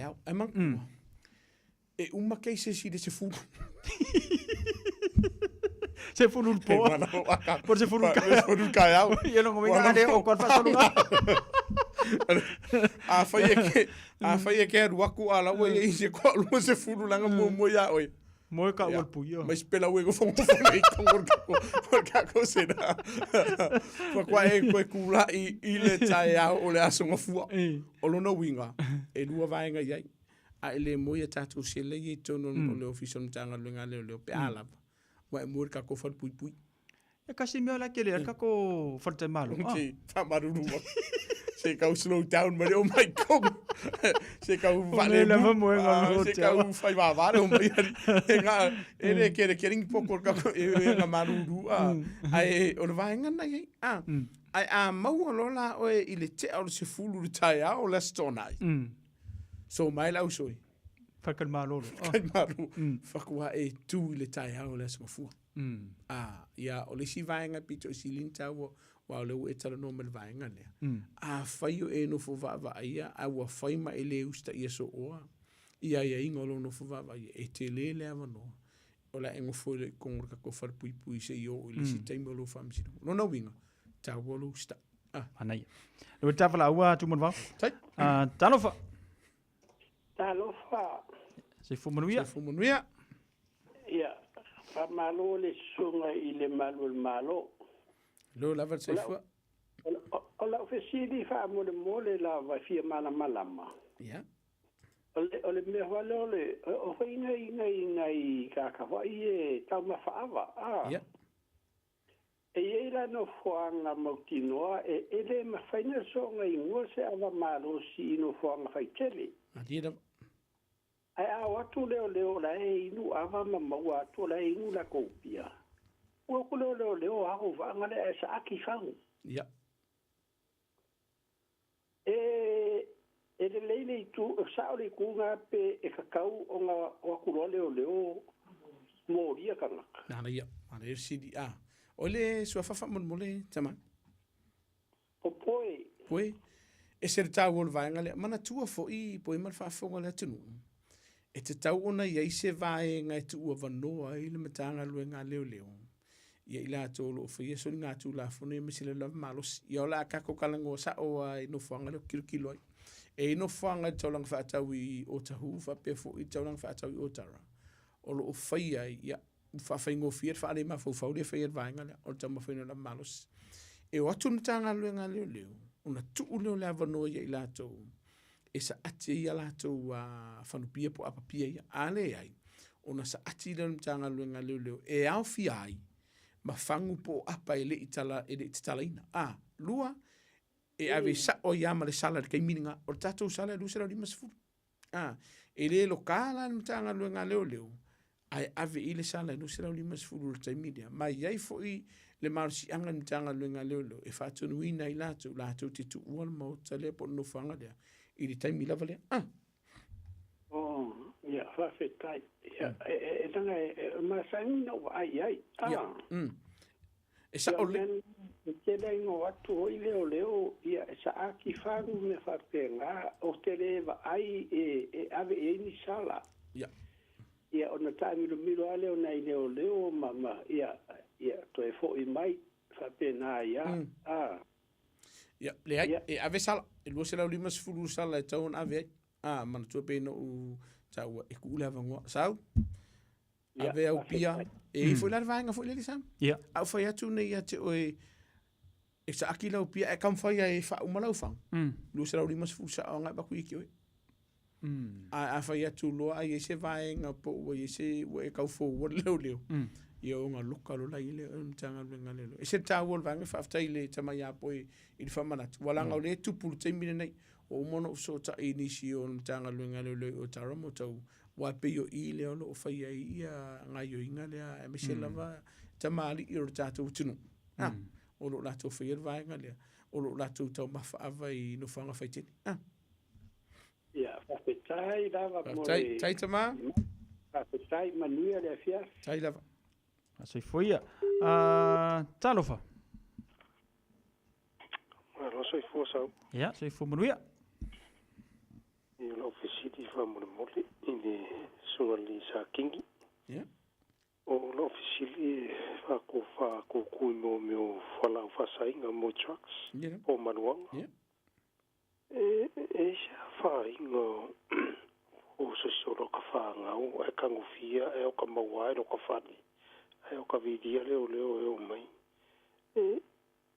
se so ngi mkanga luenga nga va pe loka ka i po loka fingi ma nga fa lolo ia e mo kingo e me fai e me fai el mtanga luenga leo na watu talfati tai pela o le wa wala mai al tama o le ilunga ka di ile tango fiele le fala fa saina ai maua ko infala fa saina lo la polo moka wa ma fai en tanga luenga leo ona lo ka ina le temile a fa pe te wala mai fa pe o tango fiele fala fa saina ai wa tul tanga luenga leo e kere sila o iai se whalau whasainga e lo wakari. Pe as whanutanga luenga e leo o iai se whalau whasainga. Le whainanga lo kaina mtanga luenga temile, pa wale o le vaenga o le ave mtanga luenga o whautuanga. Manatua, o mtanga luenga leo e whaia le ngai yoinga i lunga o whaamaunga maututu le whaperetania evidence alisa. A waluaku e le ai ananga e pu e ala seaka. O na mawhaile o la umaua. O le whaamauninga lea. Ai o tu whapea mai e ngo vai o ula i awa le ise mea. I le mwhailani tanga luenga le o warkele i al whakamilonga al whamsidonga i whina ula tali pola whine. E le ai, o ne le ise whaamauninga. E mawhaila o na luka. Pe ai ise whaamauninga. Ai a whai le ise whaamauninga. Ia e tala noa mtanga lunga ma ave se whaatanunga fo le tau na whaia. Ai mana tua fo i la sau. O ue i utai i le vaenga lea. E ia te oe le tamā maratina. Po nisi fo la inga o lo waru i le fale. Le malu si anga whaatu la fono pe a whaiwe e si la fia o la matia lo saunga le mu. Ma le saunga le mu lo wainga. Po ule uskai fo lo watari po lo wafine. E ma whai o ne ave se a malo lao malo maota. I lalo se whaatanunga le ta o le trespass notice. Mo le lua tausanga. Ia, whaftai e reo whiongo le sa tinsingi o ngā office o le vaenga nga sa kupui rau whale na sungu fuol vai aso rea. Ia karua i wale mo roninga lo wakari mo kaumwhai e whaukua inga o rau ke ilo ke maukingo o le leo lai alo e whaidi mea. Ola le si le fia na sungu fuol waf kolo kakala lunga poku. Ai ke wo kango ko le ako. O mo wa le ako e re pai ula i marumanga, ma wa i markanga pe pa marumanga. O le whawela vela wo kupu. O vidi lo sa moro so e ongara karinga o li iwa. Ia awa punga mai lo manakari pe a piusinga. O lo inga moro uli mai e. Ia o kango ke le fongi e vidi le o lo a kauro a finga vise. Ia pe o le ala na o lo wala o le ngongoa. O le kasi o le rua, i o kango kono le whare angar paipa. Ia, e aveni maruanga wakua ma le lo kaukala. Fifi pe pa tauria e kongi le tauria e palasi roa. Ia. E pe o le konga, e whafkai lava mo le sosangi, kai fo wa maamala mafo i le vaenga. Ma le anganga whaaradu. Whaftai. Pau wala lo pōlenga, sau pa whapefo ia le tamao lo tātou talanoa le whiawhirene.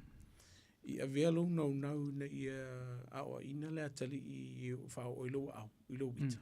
Ma vaenga e ono mōli e o tūla fono. A pa ala whautuanga tu untanga luenga le la tu te whaia le vaenga lea. Pa wa ia o la unga la ufalasi la lo le tole tolo. Ai anga ka ofi vili mtanga luenga leo leo. Kiri ilan vaenga ia fi le atali i lea. O lesi kaimi. E ao ngā le video mkanga luenga leo mai afi. Awa inga ni mawhau. Lua, e tau fia i nisi o vaenga mailo na whaawawina. O na whaatupu pē i la tau tunu la tau ainga. A wale upo mongia, maluanga, so a koe malaisa. Ke lelo whawhikau li o tupu i tunu lo ainga. Ia e malo fulong sa. Tā hua i o le melena wala o militama. O le tulou le la tantala noa i uputu sa o ina ia ma whaingo whiuna malamlama le taupu. O le atali i o le atali liu. A tilo lan tama i le mele whai le tali uli liu. Man whanau mo i le tama. It's not make sense. Lano wingo le tala fu lea. Le wa sau maanga ia. Even though o lea e sa a le liu mai wha le tūna whono a vea matari. E leo se a mionga le leile a mionga lea. Te iloa le wa a vea le tama lea ma a iei fo inisio i la tau le tutupo i vaenga nei. Peilau na e sau noai. O le tali, o le vili o le matanga ruenga. Langa e peilau na e sau noa tu manwao. Langa o tātou sa moele mwhenga whiwhia le leita. Ia wai kasi al me tupu mai leita o le wha o lima lo. A mai lan matanga ruenga. Le ngata na mo lia kamalea. Ai mo lia ma oi le wha o lima. Ia. Sa o le. O le popo lenga inisi o tātou wainga. Inga ia eser kiri kilo mai ale ainga lau tele ine ni usila po sa mofo. Whape ia kulou le nganga a la whaonga ina a wane i whamano li se fina ngano sisi. Angung so ngā kari i mo ire whape rango ngawhainga. O ke popole i ngā whamkalanga tulo, whafonga le tunu. Popole o i saunga le mu o lo ainga. Popole o i saunga le mu o lo watali. Papole o le saunga le mua o la vai. E se le tau o le vaenga lea. A wale upumoni. Ua tele ainga ua o iei pupua ngā tia hoi le masauanga mai nisio i la tōro whaia ia sauanga e mese lava kinki. E mese fui whanau ua whaaleanga ino la tō mawhufau. Ono le whala whasainga. Po ala walangi simia. Po ala whautuanga. Whakua o yellow lima. Pe a whai ua e si la fia ua iei se vaenga ua la matia ilo saunga le mu ma saunga le mu lo wainga. Whaperitania self-defense. Mai le vaenga whasu marvalu o le Crimes Act po tūla whono soli ngā tūla whono tasi le awhi ibisa lau uno sumara tasi. Mangingo ia e iai a te oele malu si anga whaare tūla whono e te whai ai se ngai oinga e te te atua le tangata le ina ia mawara saunga le mua oe malu wainga mara lau tele. E se tau o vaenga lea. Ia ai peo ne tau e le teimia nau i tātou mātua mo tātou ai ngere le leo le whana. Ma alu i lungo reika, ma whao ri mai, ono mōli leo i lungo tūlawhana. Malo, o tūlanga peo ne ia tūmor wau, tā ua telefoi vaenga ne peo na e sau no mai ei. Ina ia whai ma whamanatu mō tātou mātua. Tasi o le si vaenga lea tā peo na tā sau no marita ma. O le mea le mo tau ona whai. O le wala au o le matanga ruenga. Ina e maua le tali. Ia peo na tātā ua le teimi ua sola. Langa e lua meo so ma le mawhawhau tangata. O le ita, lua wha o lima. Ia e leo mawhaila ona sawa ele problem ngā. Ia maono a fia tuai mai le tūla whono. Ia peo le whamanatu nā mo tātou waile no tamale e le tūpol vanga le. Tō tele niso le whafonga mai. O le tūpol mena i tōnu o lo te whano le ainga. Tō a vea le alo lofa tele o mātua i whanau nei te olam le vele tūla whono.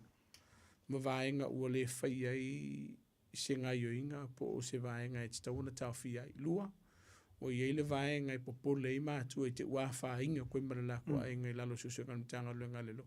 Pa wale ora teimi e langa i mtanga luenga lelo lo lao po lo mauta samu. Pea wakun ka ngā luenga lelo. Ai maua se whalau whasaina. Ma ieni masalo mianga. Olo ieni se whalau whasaina e tono whale. Lalo lar kula fongu. E te taua ona sa ili e mtanga luenga lelo se whatananga mara whamsinonga. E whai e susu e po le search warrant lea. E se te tau o le vaenga le. Malo, whaftai tūman wau. Masalo o lisi vaenga fui lea pe ona pe whatala lea i tātou ai lea fui sa whia le tātala noanga momua. Tūlanga lea tau sala. Ia. O le harko i ngā sala lea ke whia. Tūlanga lea tui ngā sala fui le wai mga kua e tūman wau. Mawalau sala lau whelwa i oma. Sao le. Ia. Mawalau sala i le sawa. Tale. Ia mawalau sala i sisi vaenga fui le peo na. Le lau whapukupuku salangi. Ia. E ke o le whamsinonga i salai. O le upumoni ana e te ono o le whamsinonga. Pe a whailea e le tongina o sala. Lua. E ai e maa ua masaula umu pe a saula kau i on mara whanene. O ngā o sala. E maa o ngai ka ue. E ko anga i ka ue la umu e sau mo e mai Samoa. Pe a e sau. A konge ke ue e sau i Samoa. Ai a whai te sila fio i ngiau sala. Wha mole. Whai mai se fuafuanga mai Samoa. Ai mai se la vai tātou i aua. Au tau sa ngā ono no fui tātou ai ngai Samoa. Ai leo mautinoa po i ngi sala ngi. Fiso tai mai mtanga luenga wha msinonga. Wha mole po i sau sala.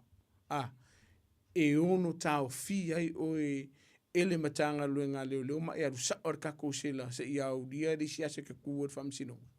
Mai ono tau fi ai fo e mai lotu ua o tātou tunu uni sila nei. Pe e whai malanga, pe e whai malanga i whafok. O longa winga. E ke aruaku i ke alu i Samoa ma lau pusa maso. Ai ma aion marai vare le e mai sawa oi average. Whai e leo kaka ua. E whaatata la funga. Aolo tupu. E ese le tau o le vaenga lea. O le siaki mua. O mamalo sua whai. A whai o le isau sala. Whai se whetu na inga. Ia. Pe se furu kala, pe lima kala. Ala ua ye. Ala ua e whetu na inga. Ua ke whauru malo mai wha pe le maua. E maua oi. Mana tua wa ye le so tanga. O le mtanga luenga leo. Mana mtanga luenga malai vadele. E ongo maua i oi le vaenga lea. O lona winga na wha mole. Whai le vaenga i o tātou sala. O tātou sala no i vaenga ia. A whai o loma sa o wha msinonga. A o e fia malanga i Samoa. Sa ili se fso ni mas fautuanga mai lau loia. pe mawhai ona e malanga ese, pe mawhai ona koe kolo lau whamsinonga, se e toi fo i me ona e tu la ila. Wa a e alu ngei, a la vai aso le whamsinonga, a e lua vai aso, o le upu moni au, wa ielo ku sei e ke sau, lai whakari kun malai vadili. E mauti no a la vai ngai le ele msalmia. Ai a whai fo iwa e tu wailo whamsinonga, po ua misi wangalo, fautuanga, au sa o mtanga luenga leo. Au e ke alu i le ongo la fiafi wai ke moe ai. Usu i le ono i le tai au. Le ai mai e ongo la fiafi. Se mai whare anu whare. Mai e ongo la fiafi le pisi. Usu le kai au i le afore lima. E a mata ona whai au fufanga i o lumon mtanga luenga leo. Ina ia ma whai ona e tu la il whamsinonga i le tai au. Ma e te sa word tato whale. Mana tua, e ke alaku whamsinonga whai meo le iwa. E le o le taimi le amatai nai i le whamsinonga. E ta tala le whamsinonga le taimi lea. Ai o le taimi le e ka kawanga i ai o. Au ke laku se fururua. Le anga nei te ua wala aulu sua whai le afole iwa. Ai ke le oi o. Ma ua sao ia moro ku sai. O na winga. E se le tāu o le vaenga le tātou tunu le whamautinoa. O kilia lo sua whai au sala. O kilia lo sua whai nisi o vaenga. O morianga po whaasalanga. Ai tele i malanga ese ma le tātou tunu. Mana tua. E ma whai ona whetu unai. A whai ua kere lau kupe ua ngau le TAP. Po ua isi tupe ua tele wālu i whaaralawe whaale ainga po le kālesia a ua ngalo le sala. Vili mtanga luenga whamsinonga. Po le mtanga luenga leo. Po le ase fisosoani e whetu unai. E ma whai nga whai. O le upo monia. E ma whai ona whai le vaenga lea. O le si vaenga ua kakano mai i me iau. O soli ngā tūlafona. Whamol mole Samoa. E le o se soli tūlafona. O la se whawhaingo whira la bakwa. Le tia ia oe e louto o lua. E haru whai sison ko lua. Leo rupu. O sa kaunga. Tuma. Sa kaunga ongi kakangongan mele nga ki o so rangi seki. O no lo ia ile manatu tatu utunu e vidi mai. Se o la sa wala se lo kaile ri le waru ai ki ia mala fanga. Ia fa manu watu tatu utunu. Ele se sorkula fo. Sorkula fo. Se ia vanga na. Ua alu. Ai fe wa i masite nei titi po o se tama i titi e lalo i fo suma le ono suma le fitau sanga. E ono mo lia i la ule le wa e le whainami o lea. Manatua e le ma whai ona e whai al vaenga le o lo whai a inga.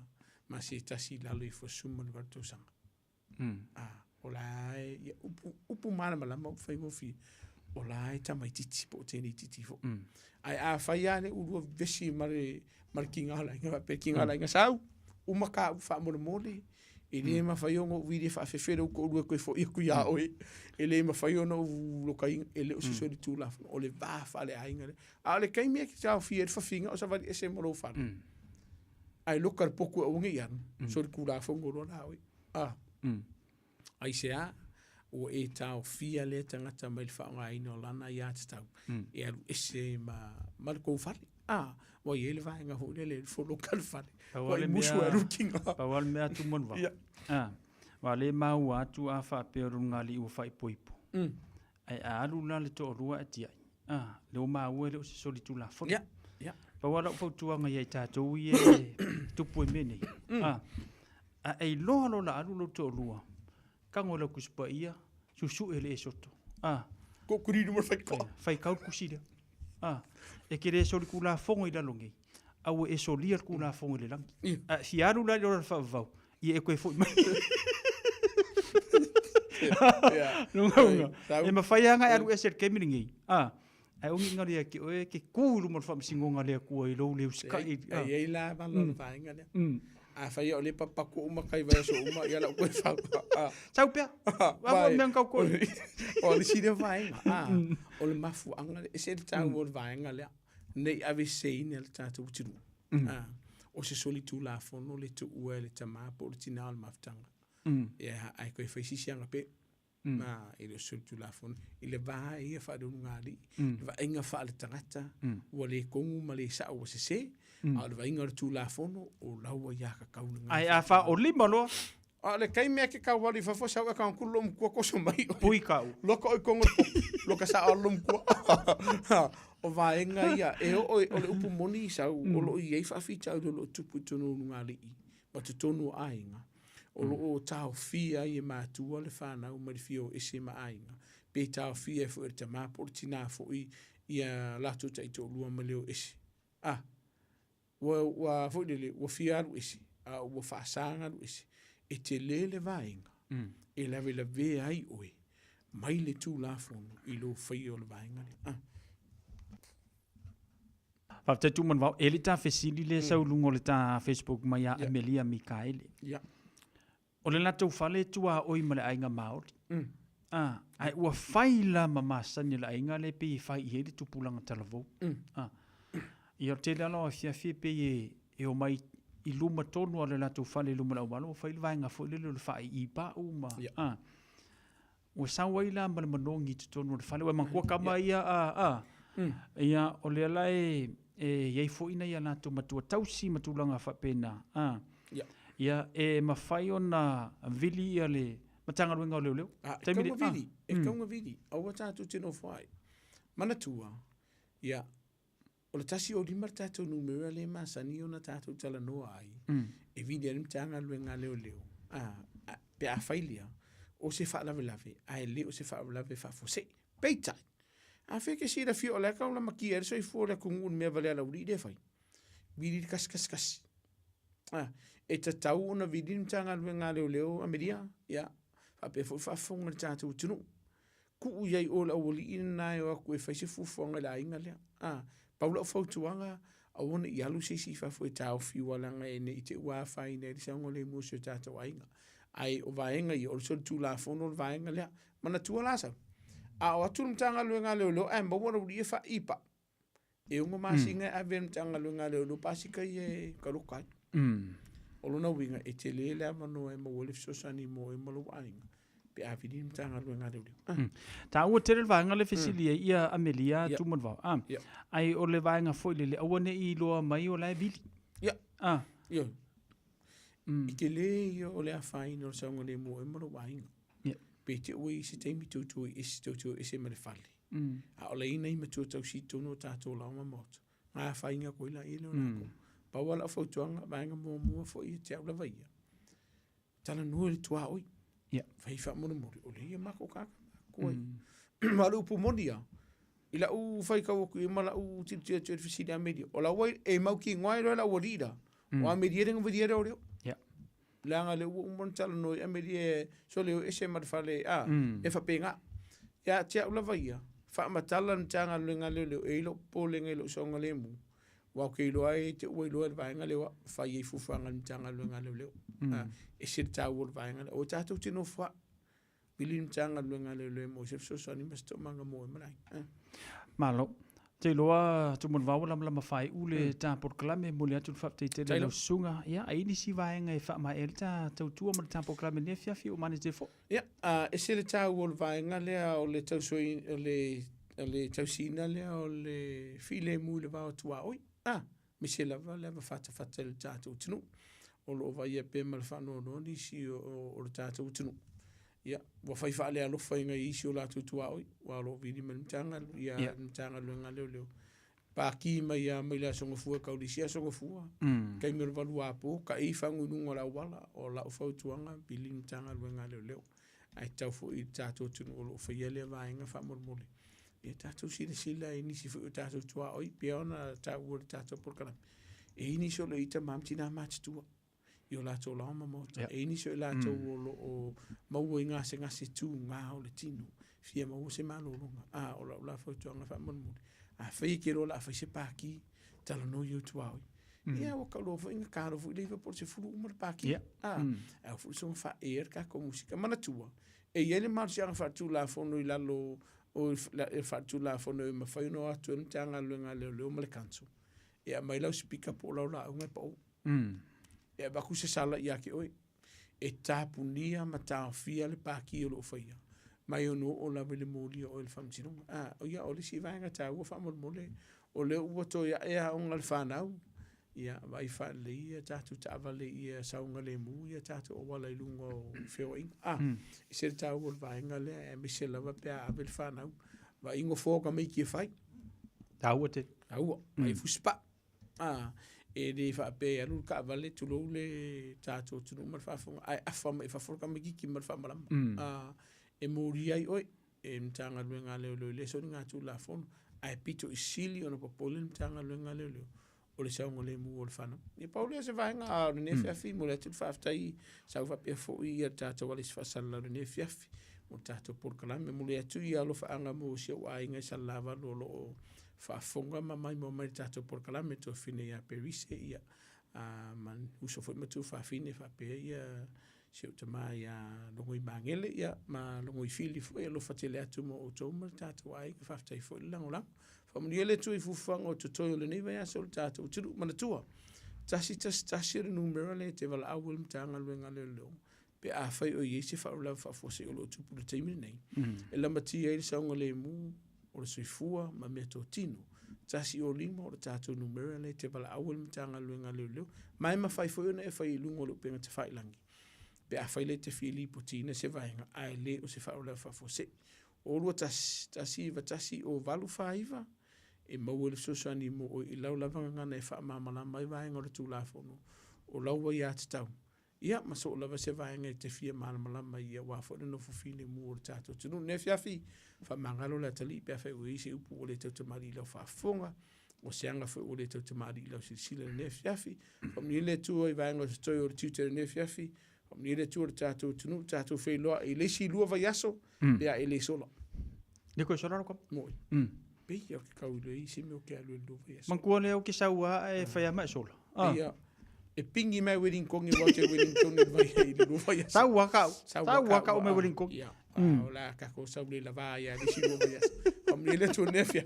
So i fua me i lua. After tu man wamo tampo klami ne vanga na fiafi ma manuia fo le tele wa timota la malawa ia mo fo se malo longa o alfa singa malo se wa fe au mo le nei fo fa ngor vai aso tanto e felo ele lisi lua vai aso manuia tele ne fiafi.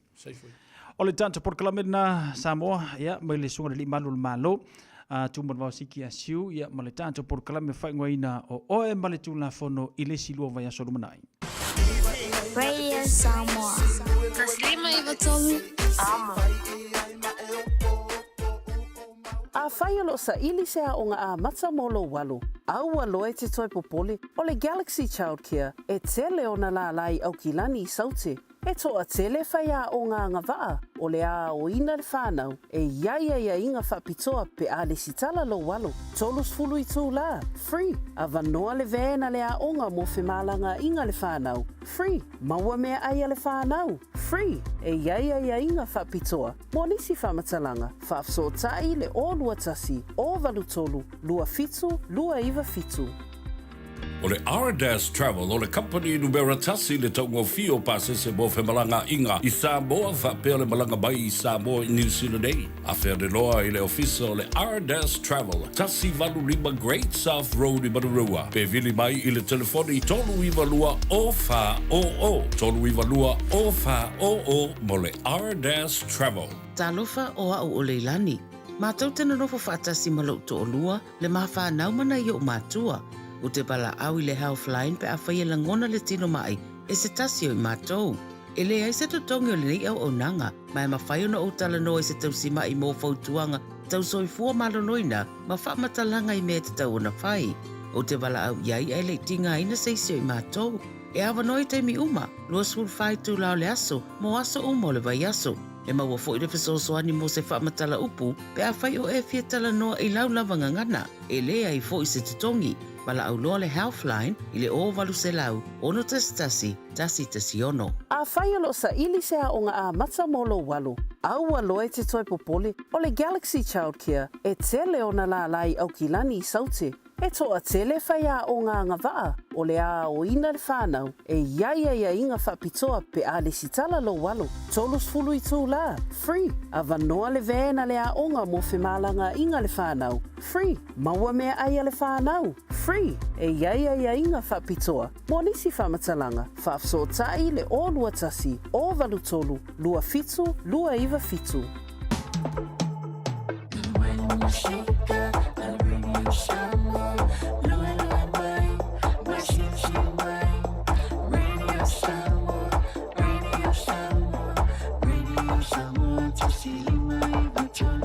Radio Samoa.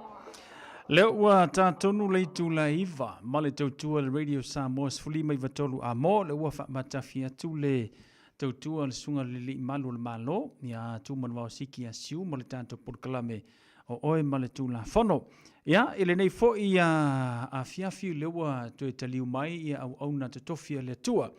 Ia, pei ona masani le tātou porkalame o le teimi o le filfilinga, ia pei ona tu ua mai le vai teimi o aso malolo, meiso le tausanga fau, ono le vai teimi pisi fulina au auna le atua le ngata I fonutanga fa le kalesia, ia o porkalame fa le kalesia, ia pe ona iei avi ia le tua, ia le fo te vai atu sulu le tino wa atu ia ngai mai mo le tue fa wino le tatu porkalame lo maua pe no la malosi, ia me sei foi, ia o le tulanga pe ona te foi mai le tatu porkalame o le teimi o le filifilinga. Melea, ia, usi mai al whaafonga sa poponga le tātou porklame ma le tōrungo le ni a fiafio le teimi o le filifilinga.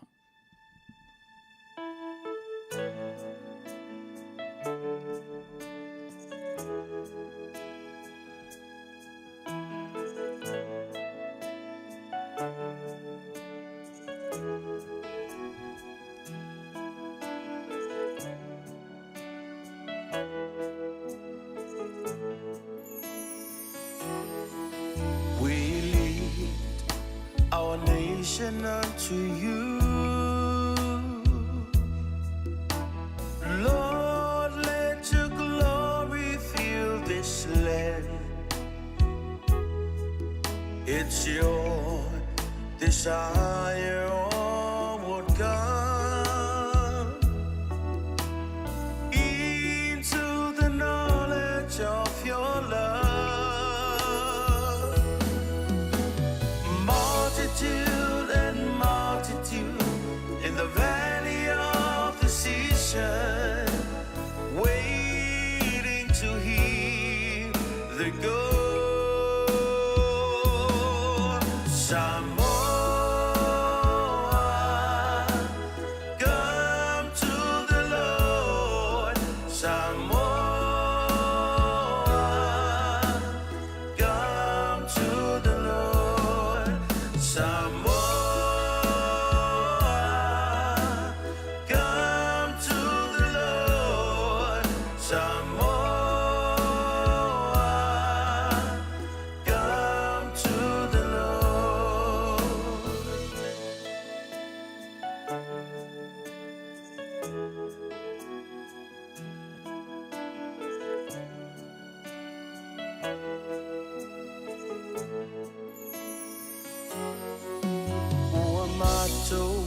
si atu lele atu nu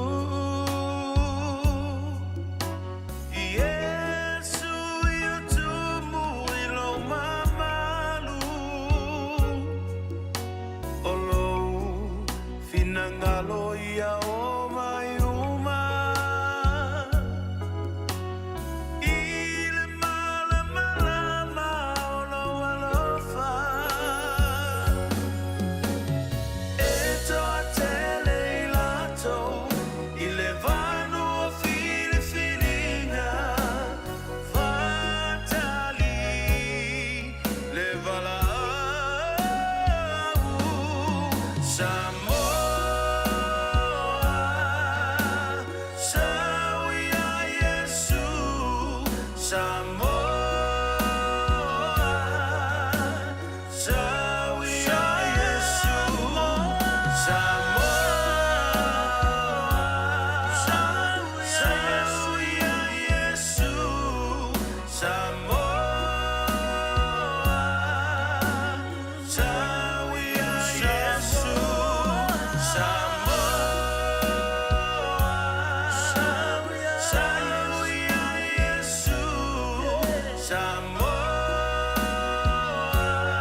Tia le viinga ia te oelo mātou tua.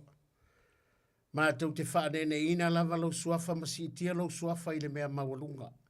A wa o e lava na fitalai a mātou si tia lau suafa e tō sina mai e oe le nei lalolangi. Mātou whaafta i atu lo mātou tua le nei e fiafi. Mātou te vi ia pēa la ua fio lo mātou tua. Ona o le anga le lei ma le alofa wha maoni o la ua fio. Mai le tae ao se ia o mai lava i le nei foi vaenga o le afiafi. Mātou whaafta i atu lo mātou tua. Maua pēa lo mātou o la tului. Maua pēa lo mātou malosi e maise o lau wha malolonga le ali ie. Isi o mātou atunu, nai o mātou mātua mātutua. Le ngatai leo le lolo le atunu ai maise au na mawharetua i so tovine. Mātou te vi ia oe le atua le nei a fiafi. Ona o le anga le lei o lau a fio malo wha maoni le tae au. Se i o mai lava i le nei fo i vaenga o le fiafi. Whaafta i atu lo mātou tua i le nei tausanga. Ia o le amatanga fo i lea maletoe amataina fo i le nei. O le nei polo kalame o le teimi o le filifilinga i lunga lau penga ta whailangi. Ia mai le nā tausanga se ia tini taunu mai lava i le nei fo i a fiafi lo mātou tua. Le amatanga le nei tausanga fo whaafta i lo tausi. Ma lau leo leo lo mātou tua si o mātou atu noo. I le nei a fiafi le ali e. Ia mai se lo mātou tua le nei polo kalame whatasi fo i malau auna i a sau. Mātou mafota le nei fiafi e le mawhai au na whaititia le vi inga i ate oe le atua lo mātou ta mā. Lau ta talo le amatanga le nei polo kalame le ali ie mātou te manau mia lau whau onga. Whau lo mātou tua i au na o mea whainga luenga na e te tofi. Mai se foi lo mātou tua le whaalongo tapua i mai ale atunu. Ia iei le whau onga mamana lau fio le amatanga le nei polo kalame se i o ilona wha ai uena. Fo i atu i ate oe lo vi inga Yesu na nei e fiafi ona o lo suafa o mātou ole mawala au tuai. Amene. Ma amene. Ia, vi ia le tua le nei fui e fiafi Samoa e le whaafonga tāpua i mai le nei fui vaenga o le whiwhirunga le upenga te whailangi ponu voi nei fui le ITO sfurma lima i watolu a mō. Ia, e mā te whiwhia nei fui a fiafi le nganga whaafutai. Ia, ma le nganga whiwhia. Ia ona o lea ua mwhai fwoi ona tātou toi mafuta, i le nei fwoi a fiafi mo le amatalia, po o le toi amatalia fwoi o le poro kalame o le taimi o le whiwhinga, i le amatanga fwoi nei tausanga lusum le iwa le masina apati. Aso lua se fulu ma le iwa le nei o le nei masina mua o Januari i le lua afe lua lirima, ia o le lua afe lua wha, ia wa uma, ua tuana i atu, ai whaafitai le atua le ua tātou la sia, ia o le numero fo le lua lima i le nei tausanga. Ia o le vi inga i whaafo i le atua, whaafta i atu i le atua fo i me fo i saiai, i ngata fo i lea o aso maro lor kirisimasi ma le tausanga fo, ia le ngata fo i leo nisi fo fuanga wha le matanga aluenga, ia le ngata fo i lea o le organization tono nei fa la tonga i fuanga por kalame ia le wai umale munuia i le vi inga o le atua le fo tatu toi fe loi i le nei fo ia fiafi sa mo le atu no pele ia mo le toi fa o wino le nei por kalame ma te fia fa talofa ma toi ofolo fatu le pa ia la silasi o si o tatu watu no o le nei po i tupu mai o le atu no i le au fai uta fo i ma le au fai to fai maunga te tele ia se ia o lava i se wa o pito i titi fia fa talofa ma folo fatu ma lolo se fomria ma lolo tau atai nei mātua fo i le lato fo i avanga tau taputapua ia o alo tama whanau fe au mga luenga i whaiwa au whilima ia ma lolo se fomria vi ia Yesu au na totofia le atua i so se tovine mautou whalitua so se vaenga o le lalolangi o mai mol por kalame ia ma te fifia ma le sunga te whawhengai alo pati ma te fifia whatalofa ma o folofatu i le nei vaenga o le fiafi whatalofatu i upenga masani i paanga masani i le por kalame wo mai masani i lunga le porokalame ia fia whatalofa maufalofatu ma lore so i fuamria ma lo fo le tapua ai Yesu whaftai fo ne fiafi o toi whilo ai foi ia ma le sunga ia sau mo le whawina le nei porokalame ia mai le nā tausanga se ia uria mai foi le amatanga le nei tausanga fo i le vi inga i whafo i atu le atuamria le tausanga fo vi ia le atua le nei tausanga ia le umwhainto e mamori mai lo tu so i fua ma lo tātou ora ne fiafi whatalofa wina sunga pati nei foi fiafi ia tu inatu le tātou por kalame mo le amtaina le sunga te whawhenga i aropati ia vi ia Yesu. Praise the Lord. Ia le atua alofa fo i nei po pa i o Samoa. Amen. Pai so na maua tātou mafutanga le nei po nisi wairunga o le tātou por kalame ma lo lava ia te utau le mafuta mai whaafitai te talo. Ia. Ai lo tau lango mai.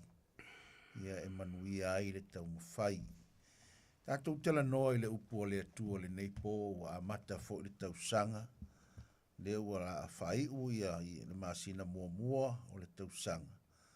Ia olofa mai pēr le atua ia te i tātou uma. Ia nisi fo i o ainga o iai le wala aua le atua. Amen. Ia. Ma whanatu le li ia te o tau. Anga le atu le atua wha amaselo na nganga. Inisi o ainga ua o iai le wala aua le atua. Ia a o i tātou olo o mafuta mai. Ia tātou tala noa. I le upu o le atua o le upu e mauailo tātou malosi wha le nganga. E leila wasaisi mea e sili o na malosi ai le loto po o le nganga o le tangata wana o le upu. Le nala tātou tala noa. Le mata upu e valu o le tusia Paulo i le kalesi e Roma. Roma mata upu e valu. O le manuia o le tangata ua ta ua mio tonuina. I le whaatutua. I le whaatutua. O kase mānaia. O le manuia o le tangata ua ta ua mio tonuina. I le whaatutua. E upu mua e whapea. O le nei. Ua le aise whaasala i e o ia ke riso Yesu. O e le savavali i la le tino, ai la le anganga, o ka le mānaia. Amen. Fai mai Paulo i a Roma, o le to i ai se whaasala. O le ai se whaasala, fai mai e le to i ai se whaasala, i e o ia ke riso. O ka le māngaia o le amatanga o le nei tausanga, a mata fo i tātou por kalame, Wale ko yeise whaasala. Ia. E te maua lo ke riso, Yesu. Wa tea oe mali whaasala. Praise the Lord. I seisi wha upunga e tau tala i tua. O lou a veo Yesu ke riso. Ma lii ma whaola i to tonu o lou tangata lilo. Po to tonu o lou anganga. Wa le to iai se whaasala ia oe. Ia ufo. A le utala noa le apostolo. O le manuia le alenga atofa. O le tangata amio tonu e tau amio tonuina. I le wha tua. O le wha tua lenga ko soa o kako langona. Ko soa o kako loto. Tātou te teritonu ia Yesu. Tātou te wha tua. E uia na tātou le iwa ai ia Yesu. Amen. A o loo ave le wha tua. O loo ngā lue le wha tua i to tonu ia i tātou. Praise the Lord. Lea e tupu o le teritonu. E tupu o le tātou teritonu ia Yesu na maliu. Na alu le sa tauro, na alu le tunga mau, na toe tū manu malo. Lea mau ari kako mangu malo. Amen. Lea lai whai mara tātou mata upu whai upu momo. O le nei. O le aise whaasala. O le aise whaasala ye. Ye o ia ke riso. O ia ke riso. Yesu. E le o whai mai le upu o le atua, o le aise whaasala i le lotu. Le ai. O le aise whaasala ye tangata. Le tala noa mai whai upu lea o tangata wa ia ke riso. Yeah. Wa ia Yesu o lato wola po lato soifua tulou. Le tala noa mai la Paulo. Wha mafa mai whai upu mua. O le ko eise whaasala. Yeah. Ie o ia ke riso Yesu. So o mai lor fasi mai lainga. Whai mai. O le to eise whaasala ie o ia ke riso. O le sava vali la le tino. Ai la le anganga. Amen. O le manaia la le whamanatu o le upu o le atua. O le tangata e le ko eise whaasala. O le kangaka e le savali wharikingo. Amen. Ai whaale anganga langa savali. E ui ana e soifua ma uola le tino. Ai le kakaunga wharikingo pea kakou. E kakaunga kakou sava vali faa le anganga aisia langa o le atua o le anganga la vaia o e tapua ia te ia e ta tau o na tapua i le anganga a toa ma le faa maoni. Amen. Anga ia o le upo le atua Samoa. Praise God.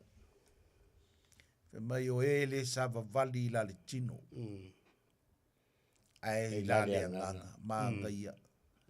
E ui ang kako li kingo. Ia. Ki sila mai o va ai atu. E ui ang kako li kingo. Ai le vea ma awala kako ke sava vali ei whari kingo. Ia. E whisiri mai o a whari kingo o a whale anganga. Ma nere tato wo iei manga iei mangingo ai. Ia. Whai ngō fie fo i lenga kako sava vali. Praise God. Wa a kongu ke whapea mai. A i ori kingo mai a oi ori kingo whare kingo. A nana whale anganga ngai ki kalangoa mai ai. O le kingo lea, o le kingo whale kingo. A i eile ka ngaka le kokong. E eile anganga le kokong o le kingo lea. Yeah. O le anganga la ngā e kakaunga o la whale anganga. O ngā fua mai lei whafur ka ngaka whale kingo. E uia ngai le kingo. Kako ke le sava vali ai le kingo. Kako ke sava vali a whale anganga. Amen. Kalatia e rima. Si kalkalangola i kiki aku skau wha mangingo mea ia. Amen. Whai upa sifuru iwa. Kalatia mta upa e lima. Whai upa sifuru iwa. Ia. Wai loa tino foi ngā luenga ale tino. O mea whapenei. O mea whapenei. Alu. O le whaitaanga. O le ami o le anga. O le mataitu. Mataitu. O le ifo i tupua. O le whaitonga fiti whatau laitu. O le wheitangai. O le whemisai. O le losi losi vale. O le lotoa. O le finau vale. O le whewaiwa ya inga. O le masenga. O le mataua. O le onanga. O le poula.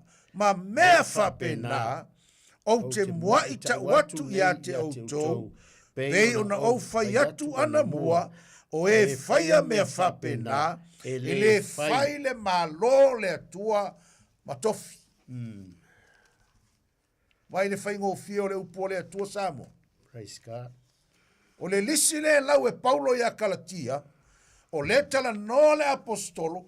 Kau i ka ngaka Kalatia. Kau i ka ngaka Roma. Kau i ka ngaka Samoa. Kau le konga. Kau le fiki. Kau le maoli. Kau le palangi. Whai loi ai. O mea ia le kingo. E lai lau. Whawai o e whai mea whapega. E le whai ale langi ma. E makwale ai a masiavangoa. Lei siavangoa. Kwai mangingo le lele upo le atua pati. E le tau whailo. Sa orere. Le upo le atua. Ale whau kako whalongolongo e ngi fiafi. Mai le ngā kausanga. Se i o ma e ngi kausanga. O le alawa e ku maule upu. A le vesiri mo tātou. Wa whai. A le wa tau manino mai lava. A whaapea o meia le kako ke fia whai. O ngā luenga le tino. Le la wa kau mangingo mai ar kuspa i ar poringi. E o foi kai au kirikilo kai kawa i lau whai tau. A le tā ua te leo le aoa o mai, ma le wha tonu mai, ma le anga le lei wha maoni mai o le upo le atua e ala i lona nganga pa ia. Le wa tau mai, e makua i le ai lava se avangoa. Amen. So se tangata lava o lai fia ola le melea. Soli. E makua le ai lava se avangoa ka uaili. Le ola e whaava. I le ola e whaava. Mai oe umalava i whaia mea whaapena. Oe umalava o lai fia whai mea ia. Le wakako whaalongo, le ngei nisi peo le nisi o kupe fo i Samoa. O kaseris. Whai mai. Ele ai o le alofa le o le atua. Le kau mangingo mai, o le kako ko a ngā lai whai kau ma kako wama ai ai. Ma kako ka kalo i le kue wha mala malama kiri mai. Le wingo ngei upu, ia ala mai maninoa. Lau wha mai e makua i le aia ma sisi. E mawhai o ngāru le langi pea wha peo lai e pule sawa. Le ola i mea ia. Le ola i mea ia. Amen. Praise God. Makau kia leo le upu lau sunga le whaiwhea. O leanga a makare kusi e varu. Ia. Ai a makare whai mai o Paulo. I le nganga o le atua. Ia. O le nei, ua le ai se whasala. I e o ia ke riso Yesu. kusa o le mangai o le melenga maka le apostol. Ka mua mai ia ka kou le ka upu e wanu. O le ko ise whaasala. Ai ai e sulo oe, ai a ke risolo oe, o le ko ise whaasala i o lunga. Mangai al mele testa eke saunga ni la fiafinga i pati. E lua me mangai ai e li mela. E lenga ka inga le koe whaasala oe. E le koe ese whaasala nga morkanga ka o laua ia ke riso. E lenga ka e le koe whaasala oe. Ai whamai o oe o tā oe le tangata fau. Whamai o se oe ia ke riso. E le o koe kangaka kuaila. A ua iei menga o kupu ai. Amen. Ua whai oi matangata fo longa winga, ua whaafo winga me uma. E ui anga e wa ai mai ki ngoa lea o le kou maua lea o le wa ai mai. A o kanga ka lilo le ko kongu le ua fau. Lea o ngā le upu lea pati. Onga o le kong, onga o le o lai e totonu. Lea ngā rue mai fafu. Praise God. Nga wa ai mai o leo kanga ka ia ka ua. Ia. Ka vika ala. Ia. Ai wa ai mai winga o ka vika. Wasui. Ia pe fo la wa. Ia. O lo paki ala nga mak feola whakas. Ai a whainga wa ai se winga maka ngā sa o iei lalo la. Ia. Ia sui. Ia. Ai koe ki kilo o leo koe whai ala ngā mio. Ia. O sui. O le fisiri ai sea. Nanga leo whai marikala la kuspai. E le koe iei se whaasala. Ie o ia ke riso. E a laigo ka sui. Langa ka keiloa. Ka ki fia maua le manguia lea e. E le ko yese whaasala. Le mangia kero le upu sole a. E le ko yese whaasala. Ia wa a whaapeke sala e ave o le whaamsingo. Ngo fia kanga kai o le whaamsingo, ngo kaka sala. Ai vai whaigo fiore, vai whaigo fiore upoleli. Ai, o nga pau ale o le awala le mwhaingo whaasala oi. E le ko yese whaasala o nga oi. O ke riso. Leo alo fai mai le upu o le nei ua makua i le ia se whaasala. E le ngaka nge le se whaasala, e le koe whaasala oe. O le manai o le taunu unga o le fionga le ale atu. Amen. Mana tua tātou nei a tātou leo ka kou maua Yesu. Ia. A o watila. Kau ngu o le upu leo le kau avaku le me confirm mai le upu leo. Ia. A o le kaimi o ke oki e whai ala u whakusa i a. Ia. A o walking ei. O ke alu le manguia le anga whai mai a Yesu. Ia. Aisea. Langa o le koe se whaasala. A o whai le whaamsingonga muri muri. E whai le whaamsingonga muri muri a lea kua.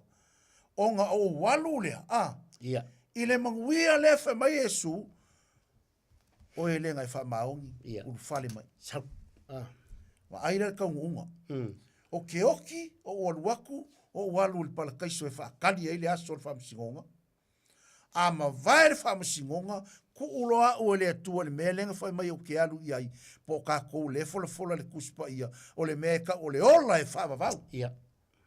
O ngofo i le inga, e whaavavau, i le ola le whai mai kuspa ia, e le ko iei se tangi, e le ko iei se laui mata, e le ko iei se oki, e le ko iei se mai, po o le a lava se isi mea, whai mai e le ko iei.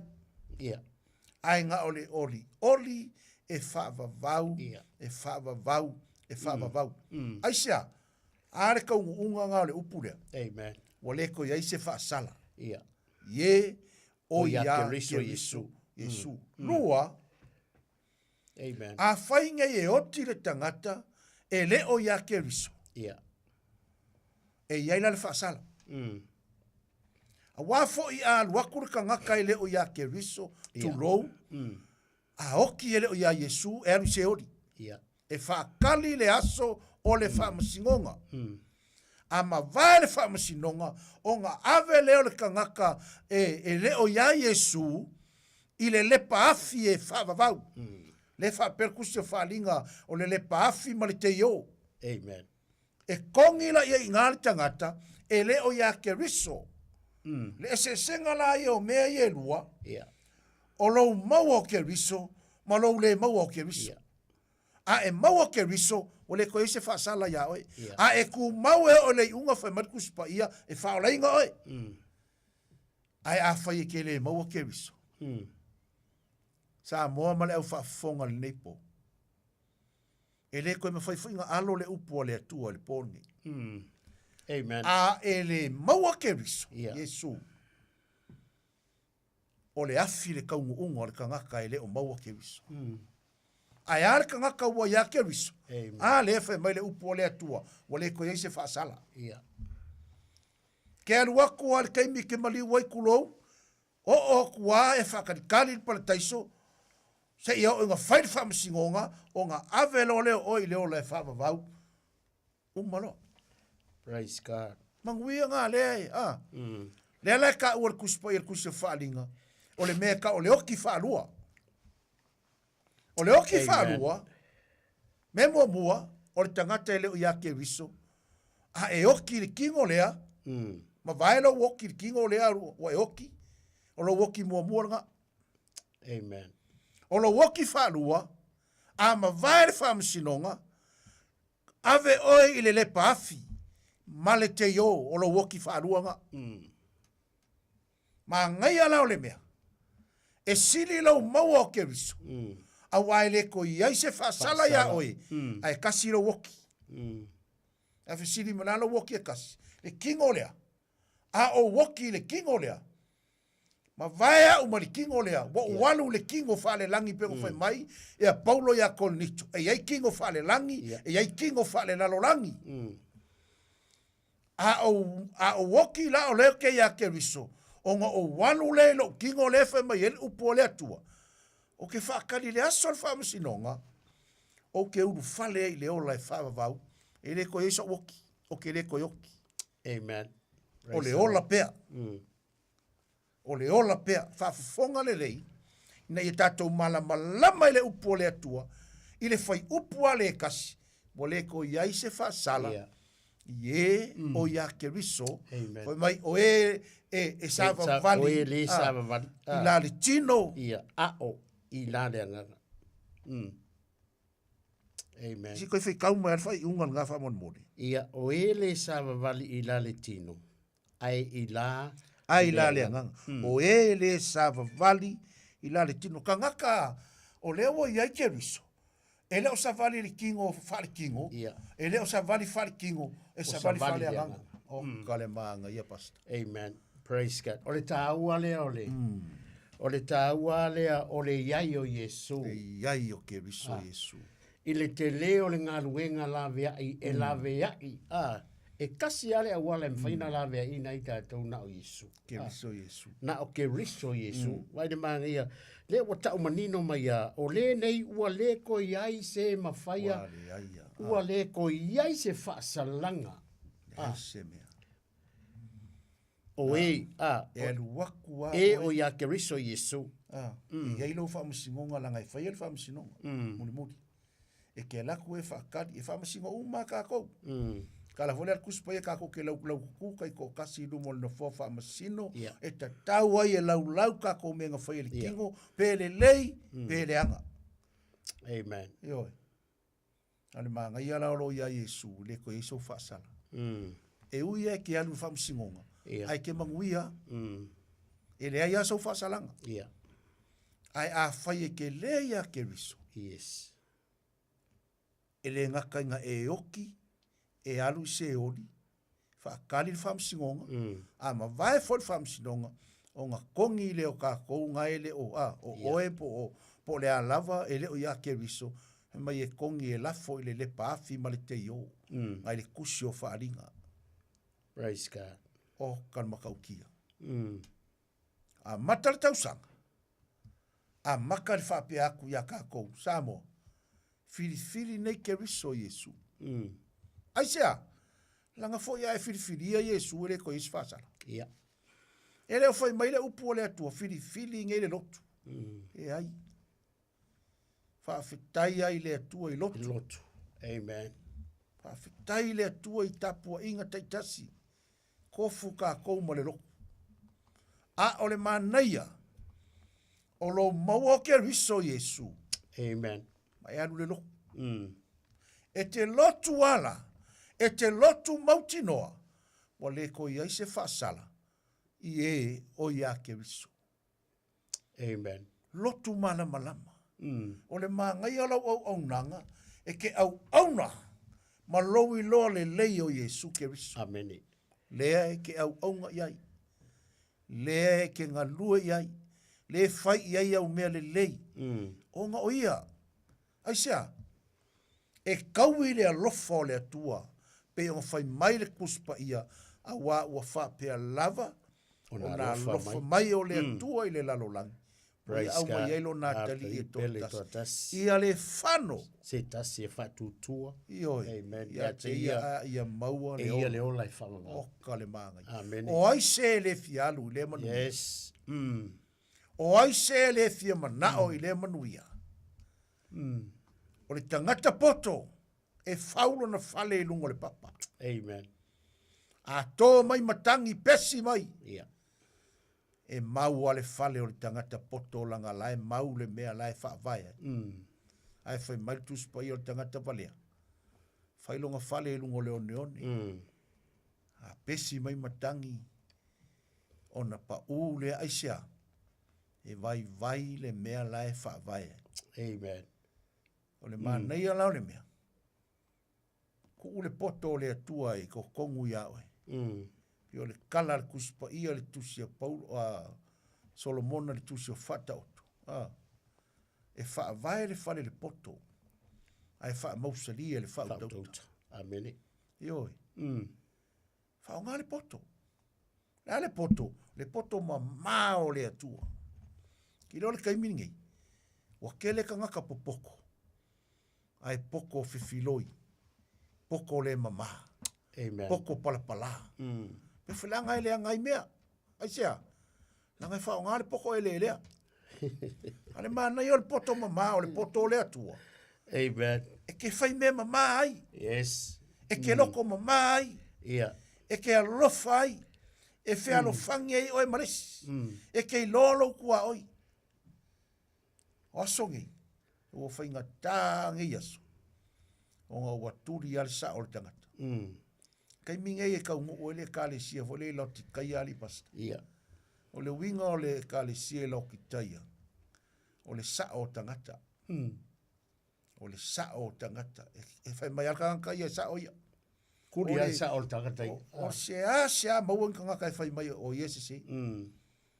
O yesese. O kai mingai e fai mai alka ngaka o wa sa o. Le upu ale o le au. Le upu le a. O le upu a lea o a ua e le rei o au. A ma kua Yesu le nga whai a kuri ka ngaka fo le lea o a o le lei. A wha mai Yesu e le tisi le lei. Amen. Mai le si singa o le atua. O le atua le whekalai. O le atua le kali lea o au. E vai ilonga makau kia kele.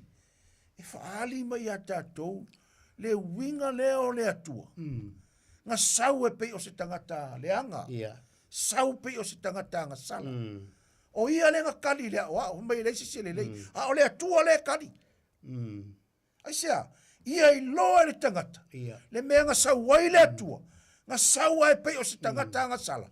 Inga ia maa ngalo kako. Sau malonga loko. Sau malonga loto wha mawalalo. Sau malonga manatua fo ilanga kakalo. I lungo o le maunga. Amen. Mai lo ta mai. A fai e ma fai.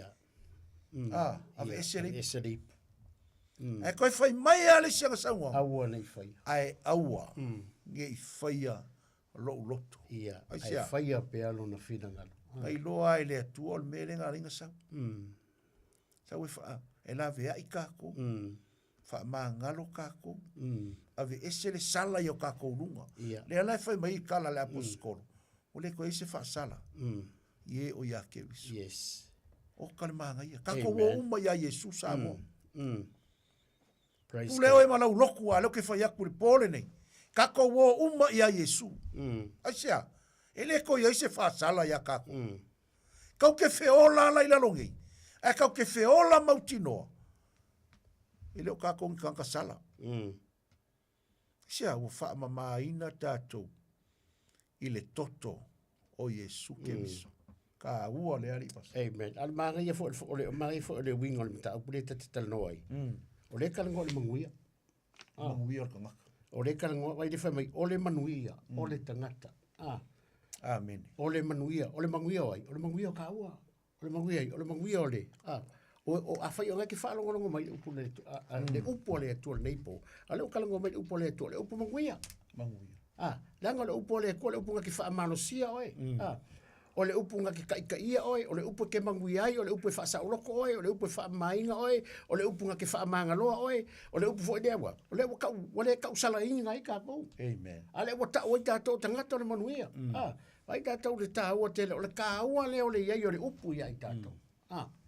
O le tāua leo le iai o le upu ia te i tātou, vai kau kala mai le la poskolo polo, mai le ausoe, mai iau tau wha malosi, i le ri ima le malosi o lona, wha malolosi i le ri ima le malosi o lona mana, mai ole, mai la poskolo polo, ole mataupu le sa tauro, ole valea ia o maleia, ma le manuia ia ua whaoleinga, vai, le kāua kere lo whaoleinga, Amen. le kāua kele whamai, ma le manuia o ua whaola ina. O ngā lawa ia ki olea, le whaola tanga. O le kaimi e whaola inga i oe, wale koe kausala inga kākou. Ma voisia, o le sa tauro. O le tāua le nā. Whamai, o le mata upu le sa tauro, kala la poskolo paulo, o le valea ia o maleia. Markanga kare kare kongu. A o le manuia lea, o le manuia moi, mo le ua whaola ina. Amen. Wawaila le tāua te.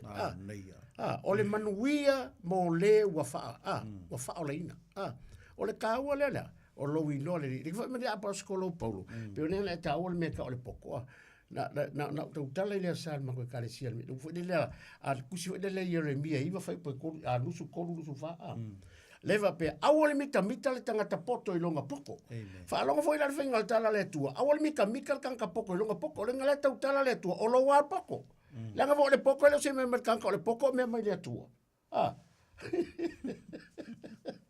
La me mai le kua. Ai mimika la. Ngai ke mimika oi o lo wā poko ngai ke mimika i. Alanga fo le poko. A fwoi pa wanga le mene ngau le isolo mona i le tua. Ngau le ngai le leia solo monga. E le aia se mawaile. Langa le poko e mai le tua le poko le tangata. Po le alanga me fa mai kele lo. Ai au nga e makau. Ao nga e makau mai loa e ke manguia i le ami o tonu. I le upo le tua le whātua tua. E le mawhaianga kauwhia le kua me ki ore. Ai vai le tā ua telo le mta upu nipo. Le upak whalu mai. Ole manuia ole tangata. Mai ole tangata ua taua mi o tonu ina irea i le whātua tua. E le tika kua mi o kongu. A ua lava le ami o tonu a Yesu ke riso. E ka ua mi o kongu inga whakase i kako. I le ngai po. E ala i lea. E ala i le whātua tua. La ngai ola le tangata mi o tonu i le. I le whātua tua. E ola le tangata. The righteousness can living by faith. O pau ale la wala en fainga. Nga ola i le tangata manuia le kakam whaasau inga le tangata ole. Ole ami o tonu. Ole ami o tonu ai. Ole ami o tonu ole atu. Wawaila le manga i kero lea. Ole kāwana lea. Le ufa, le kakom kaupu. O le nei. Ua makuale ai ase whaasalanga. Kako e waku le, kako o le esikengi, o le laki ar kei mo wha, pe a e salangi se mea, e lako mai, wa leise, wa kenso, o leise wha salanga, o le rama mo, o lo raki. Ai vai, o le mea le, e leo se esikengi ni mea lea. A le wha mai, o le nei, wa le aise wha sala. O ia ke riso, Yesu. Ianga, po afo iango me, e ke whanong kwa whai, ngai o sorukuna fongo. I le malo. Walanga o le kako ke ola le kingo. Amen. O le kako ke ola le kingo. Kele mela, kele kaka sorku la fonga na ku fa misiunga. Ai ai fa kua i le kua lau. Ai kare kongu ngau ai kare alfa o le tanga pe kele kare fo. Ngai fa longo mani ngipo. Ai ke manga o mia Yesu. Wanga pa wanga le wala e ke manga lo ai. Ke manga lo ai menga ke polonga e ko manga lo fo ia. I luma o le atua. Pe a fai kako kia. Salamo ma le fa mauni. Ai sa ale manuia lele. O le manuia o le tangata ua, o taua mi o tonu ina lia, i le whaatua. Mea le nei wamkua, le aise whaasala, o se o ia ke riso, o e le sāwavari, i la le tino, ai i la le anganga. O e le o le kingo, leo kalango mai le kingo, pe o mea le kingo, ngā luenga le kingo, le ngako whaikawai. Le ngako, la ne ngai whaafonga mai le amatanga ka pukala, mea o mana ula watu ma le sunga le whaiwhea. Le nga lawa ka umai nga ai o mai fai ungar kusi fa pe nga ka fa kari po le ase wala le po le ase kala mai kusi ai o mai le me mun muri le ka ko fai ka winga inga o manga lo mai nga kingo e makwa so se ka nga kala wa o lai o la mele So se tangata lava o lai fia mea ia. Ngā ruenga ia kingo. Fa mai lo kala lo spaya e makuale ia la masea vango ka ua mea lea. A le tāua la leo lea. O le tātou por kalame o le taulongolongo. O le taima whiriwhiringa. Fai sau whiriwhiringa. Amen. Fai se whiriwhiringa. Fai se whiriwhiringa. Whiri ma le mautinoa. Whiri ma lau iloa. Fai se lo. Awanga i masalo salo e lau whiriwhiringa. Wai whare manga ia.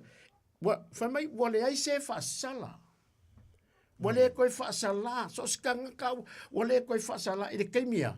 E te talia a Yesu. Ma Yesu, o Yesu ai ana tautala. Ma Yesu, na whetala Yesu. O unei o le ala upu moni. Ma le ola. E le ma whai o ngā luaku se tasi le tama. Pe a whai e le ui mai.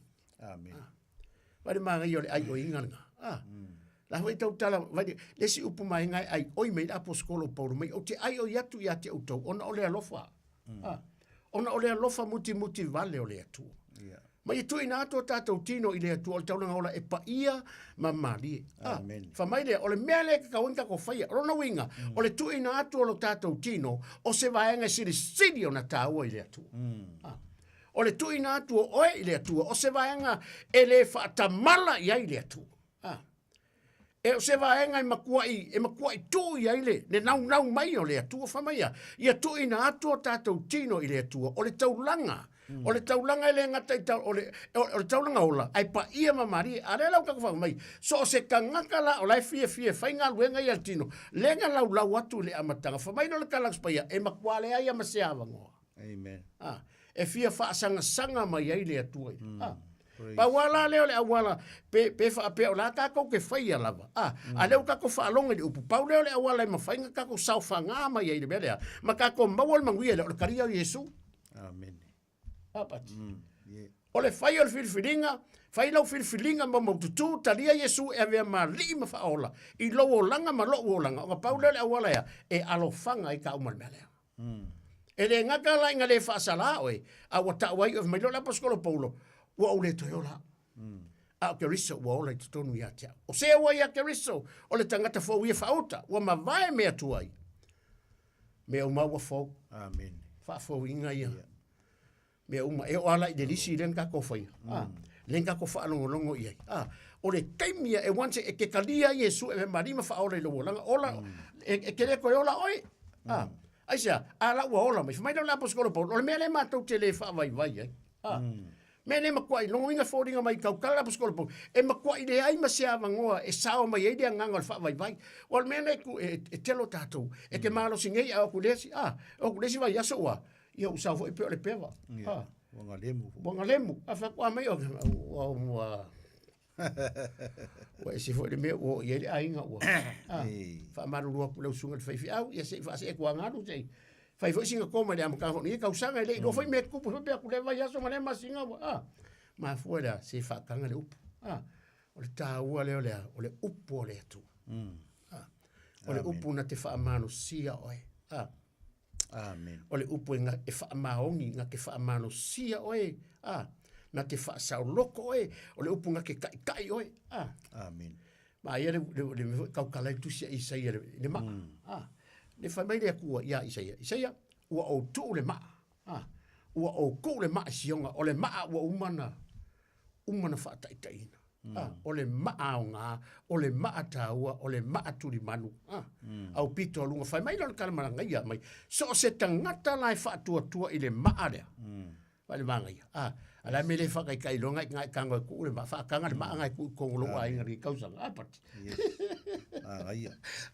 La me le whaakanga i lona ngi po whai sau whiriwhiringa mau kuku. Kango lo le whaakanga le maa le wala le maa lea. A fio mai oe maa. Whai le maa lea maa. O le maa tuni manu, le whai maa, o le maa le whai ma wha vai. E wha vai e a inga o ka ua, lo a inga, maro a inga. I le nei tau sanga, whamea o le maa ua, aisa, leanga o le maa ua umana wha taitaina. Lo inga o le maa umana wha taia, o le maa le lei. O le maa ta ua, o le maa o ngā, so se kasi lai wha tua le maa lea, mai lo kalak spaia e le popole ia. Amen. Wale tā ua tera le upole tu nipo. Leo kako kalangoa. Ole manuia o le tangata. Ua taua mia tonuina i le whaatuatua ina ua. Le ai se whaasala. Ma fuasia. Ua ia Yesu. O le tāua le o le porkalame nei po ma le. O le teimi o le filifilinga. Ia reri. Pia a maua le malosi o kaua. O le mika le malosi. O le tala tu spaya o le mita tangata poto i lona poto. Ai a fai ke mimika. Fa mai noi ka kai lo le paulolo mimika mai. Mimika sa tau. Amen. Pau a le fa mai le apostolo Paulo a fai ke mimika. Se o ke mika nga wai poko. O ke mika le malosi. O ke mimika le kele o mal te mau inga. Ma menga ke maua. Ai a fai ke mimika. Ale meke le fai ngai po. Mika sa tau. Amen. Aisa, lango sa tau. Ke le o ngal wenga fai sa tau. Mai na, ole mata opula sa tau. Ole vale ia o malaya. Male manuia. Male manuia. O e ua. Whaolein pati. Amen. Praise God. Toi fia fai tau ale am tau pue lima leo kalatia. Yeah. Se toi a vatu pea e wha mausa di ai ngā luenga nei o le tino. E te e le anganga. Praise the Lord. Ona o mea o le fete nai o le tino ma le anganga. Ma tau pue lima la amaka mana le feo po se furu fitu. Yeah. Se furu fitu a wa o le tino watu ina nau le te e atu i le anganga. Watu ina nau fo i le anganga i te e atu i le tino. Ua fete na fo i a mea. O le mea lea o te le mawhai ai mea tau te loto i ai. Se furu walu. Ai a whai taita ina o tau e le anganga. Ua le no nofo o tau le tū la fono. Ua le maa ngai o le mea. Amen. Sau whai pa se furu fitu. Ia. E ki ke e le kingo i le anganga. Ia. E ki ke e vo i le anganga li tino. Mele le tupu ia sa uma. Ia. O le soifua ma le ola. Ia. E whike e ngā ia vaenga i e lua o le kingo ma le anganga. Ia. Amene. Saulu se fulu walu foi mai a whai o ka inga ka kou i le anganga. Ia. Ua le no nofo o tou i se tū la fono. Ia. Aia, ua kakou sawa wali le anganga. E ngā lue mai le anganga o le tua i o kakou anganga. Ia. Whai loa mai le mea kakou ke sawa wali ai. Ia. Ai kakou ke le koe sawa wali ai se kū la fono. Ia. Nea ua whai loa mai e le tua saulo le sifuru iwa. Ua i loa tino fo i ngā luenga ale tino. O mea la whapenei. Saulo mo le lisi ke le. Ia. O mea whapenei. O le murilua. Ia. O le whaitaanga. Ia. O le ami o le anga. Ia. O le mataitu. Oka. O le ifo i tupua. Ifo i tupua. O le whaitonga fiti whaatau aitu. O le whaitanga. O le whaika ngai. O le whimisai. Kasi rea mea le kupu. Whaika ngai. Whimisai. Ia. O le losi vale. Ia. O le lotoa. Ia. O le finau vale. O le whewaiawaya inga. Amen. O le masenga. E makuofo le kusia whakaoko. Ia. Ka upo e ongo sifuru iwa. Mai e fiku. E ongo mea ingosia. Ai fiku le mea makaukia. Ia. O le kangaka i whaatupu ia. Whaakupu masenga. O le kangaka mkua whaakupu whaalavelawea. Kangaka whaakupu vevesi. Whaakupu masenga. Whaakupu misa. Amen. Whaakupu whaalavelave. Praise God. Kasi le anga sala o le makua maku ia. E ingo i le atua. Lua sifuru kasi o le mataua. Ia. Ka mga o le maka ai ua. E maka ua. O le onanga kasi le mea. Fia kele kako e onga ngā. Ia. Ale whasar kuspai. Ala mea ringa whai pia whai mai lea kua e whasa. E alua le si loku ala e onga. Lea kau ke lo loku. Ale kau ke whai a. Amen. Awa ka kaunga kou. Ia. O le poula. Ia. O le whasa e lea kua. Ia. Ma mea whapena. O te mua i ta ua tunei ia te autou. Ia. Pei ona o whai atu ana mua. Ia. O e whaia mea whapena. E le whai le malo le atua mō lātou tofi waila ia. A le kaimi le whai mai e le o se kaimi ngai whaka kau longolongo. O ka whai mai anga mua anga mua. Kalango mai ale upu le anga mua. Ua levanga. Levanga i le upu. Longo vinga kau ke whanga wifo o le ua levanga ka opo. Ua levanga i le upu. A le kau a ka kom kau whakongkong. A fo i le whai mai sa le amakanga. Nga ia le amakanga kau ke le i whanga.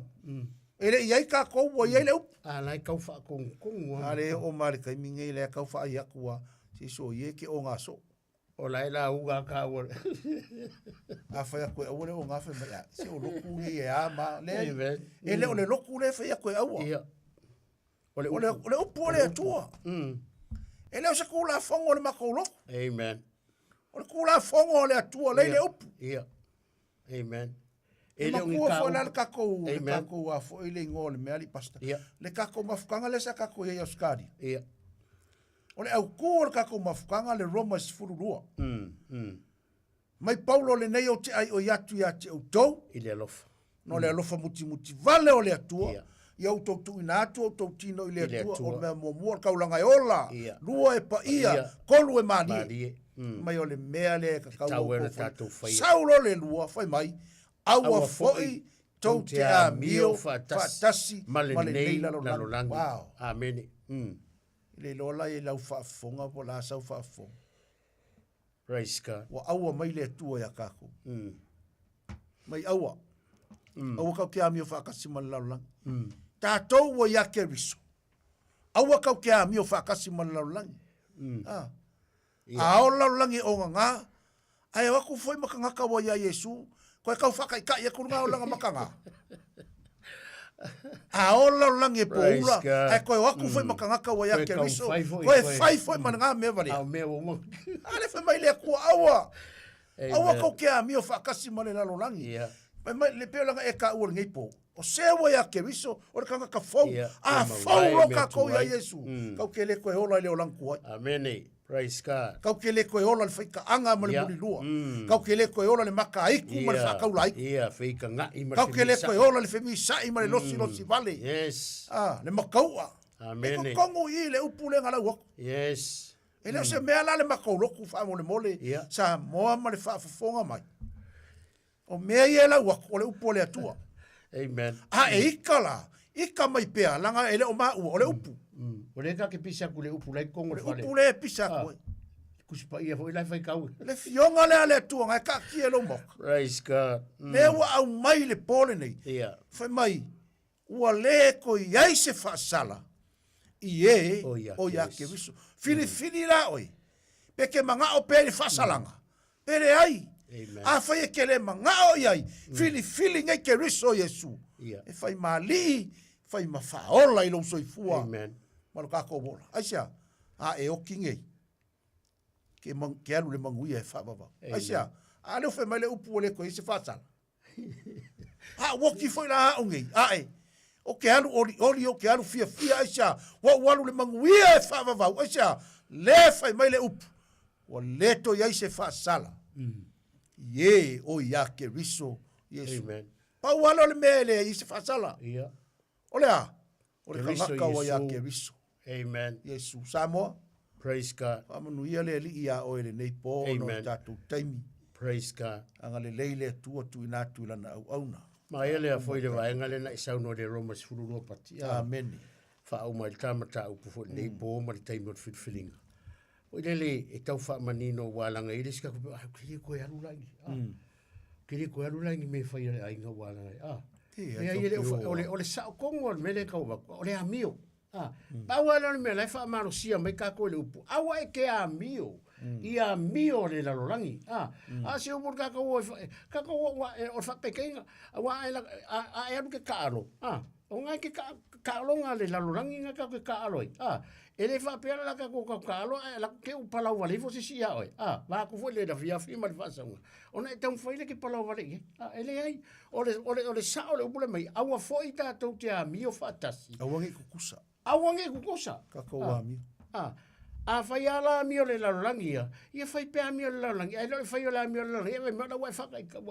Wai koe fo ia koe ma o i ngā mea. Mea foi sa e ia i laka i. Ia ioi. Au e sau fo i le i kū lea. Ala fo koe ka moia ku koe koskoso mai. Koe koskoso mai. Ala ma ngai ole mea. Ia. Au a sau lo piko leo le koe se whaasala. Ngo fo i ngā. Praise God. Ku maua le koe se whaasala. Ia. Au a foi la a wha se inga ave. Ia. Na walu ele ko yesi fa sala o manguia. Amen. Ia le. Ia samo. O le tatou por kalamenga ni fiafi. Solo.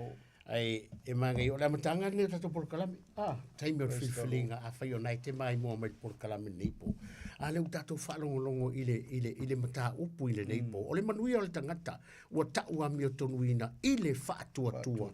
E ala ia Yesu Keriso. E le isa ua ami o tonu. E le ai fo isa ua ami o tonu mala ua nganga whamunga. e le o ma o ngaka o ile le kukusa o mata to ai paua le ole o tato fa longo ile pole nei e te manuia i le upu amen o le tāua ia, o le taimine, o le taimine whiwhilinga, a whai o nei te whaalongo mai, a lela a whai tātou te talo. A whai fu ilai te whia te talo, ile nei te talo. Ia le mawalo wa manoa, a leo le au tamu whai whai tātou te talo, whai tai mai upu neo te talo, o le au whai nei e whia. Yesu, whaafetai, ona o lau upu, wha uina. Wa au whaalongo ia ile nei po, o lea wa e whetalai ia te. O mea uma ia wa au whaalongo ia. O lea au te whaia. Wa au whaalongo i lau upu. E le ai ma se awa noa o te alu ai. Pe a whai o lo o whaia nei mea. Ai wa au wala au atu. Yesu, fa mangalo mai a uanga sala. Fa mangalo uleanga. O te talitonu i lau maliu le satauro. O te mangalo ai. Fa mangalo se se.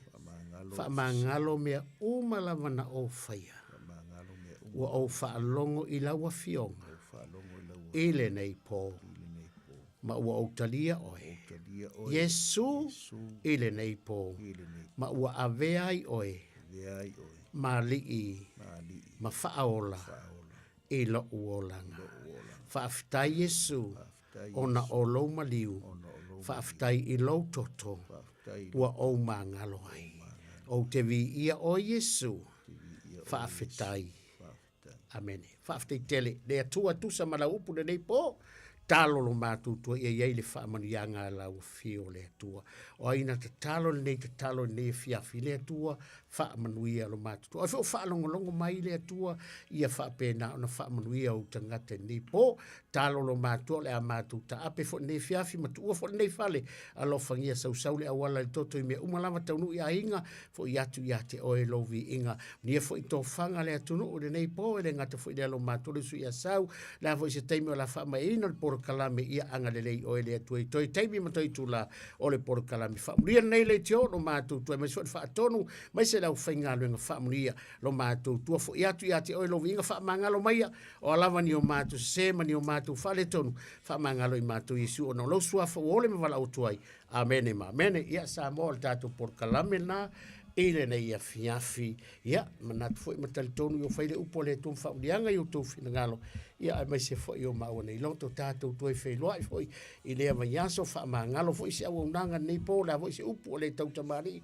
ia poto ale tau tai selo na tiama le tu familia foi de sponsor nei po lo kalame nei po ia familia tele le tu samo no swafa Yesu amen amen. Ya, ia le li Samoa aso sa a le se tu te alu ai. Amen. Wala aulia oe ma le whaamalo numero fitu. Mason Avenue o Tahuhu. Tāru se fulu li tai au. Praise God. Taimi o le sauninga. Amen. Ia, whaingoa iai. A whai le se lotu e lotu ai. A whai o iai sau lotu, alu le lotu. Amen. Whaamanu ia le atua ona o Yesu. Praise God. Amen. Amen.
Si fonga mantango fear sunga le whawhengainga Peter Crichton ma le pesele nā.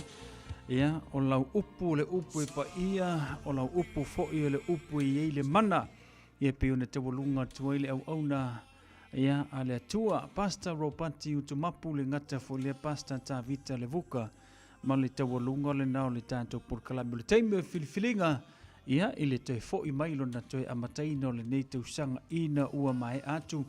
Malolonga ia a meise le telo folutanga fale kalesia ia sa iai ia na au na whawhengainga whawtaile lo whamranga le leo le tua maua pele malosi maua leola whaawawai ia na tā lai le whina ngalo le tua ia ma fola ina lana upu e ala i le tautua le Radio Samoa sfurulima i vatolu a mole tole tā ua nao le tātou tautua pe one iai te maua il por kalame wha le awa onga te maua ele porkala me whaale fō mai, tau sielo so i fua maloloina, te maua ele porkala me so swani mo oe le soli o le tūla fono, te maua e fō le porkala me te maiti, maua le porkala me mo oe ma whaiona e whata wina e so whale, ia maua le taimi o le porkala me ia e whai ele te talo, fono te talo, ia le pōla le nei, maua le porkala me te whaalongolongo ma whaafonga i le folofolaina, e ana au na le upu whaawina le tua. Mana ia le whamanatu pe o na whamanatu mailan au na Pastor Ropati. Ia a le ise lotu te anga i fitu Mason Avenue i o tahu. Ia masalo pe o se meo eventeiolo o whai ia le sauni ngā lotu sunga le whawhengainga ia Pastor Tavita le vuka. Ia o le whamanatu lai mana ia i te au. A le ise lotu e te alu iai. Maua loa manoa tau te whai sauninga whaatasi i le aso saa. Whamaile sunga le whawhengainga. Ai a iai lau lotu. Alu i le lotu. E oi, whamanatu la nā mō tātou. A iai lau lotu. Alu i le lotu. Ai a whapele iai sau lotu. E makua ele o se wharsa. Mala aulia la oi. Ile numela fitu Mason Avenue o tau. E oi, whero si piai ma a velevi inga i le tua. Ia, tonu fo i e fsoswane fo i mō tātou. Ile nei vai teimo le tausanga. Me se le whatua amata le tausanga, le whatua mai atu, le wala mlam whai uia, le nei fui masina, ile alofa mleanga le leo le tua. Mo kia se fu, mo umai fui na malap tautua mo tātou, tātou whiro ile anso freile, ile alofa mleanga le leo le tua. Se whamatalanga ua le tautamali i, au te matua i o tō ama whanwhana. Sina mata ua le toto whaalo le tātou li i, ia, e mama ngaloa i le tō au aune le nei a fiafi. Manuia tele manolonga le nei po, manuia lo wala usu i te au mga luenga i le aso a tae au ma le whamaina o tiu te whai o le neiva i aso tātou whero ile aso whareile ile alofa milanga le leo le atua. Sau si whanua seu whaasoi fwoi au.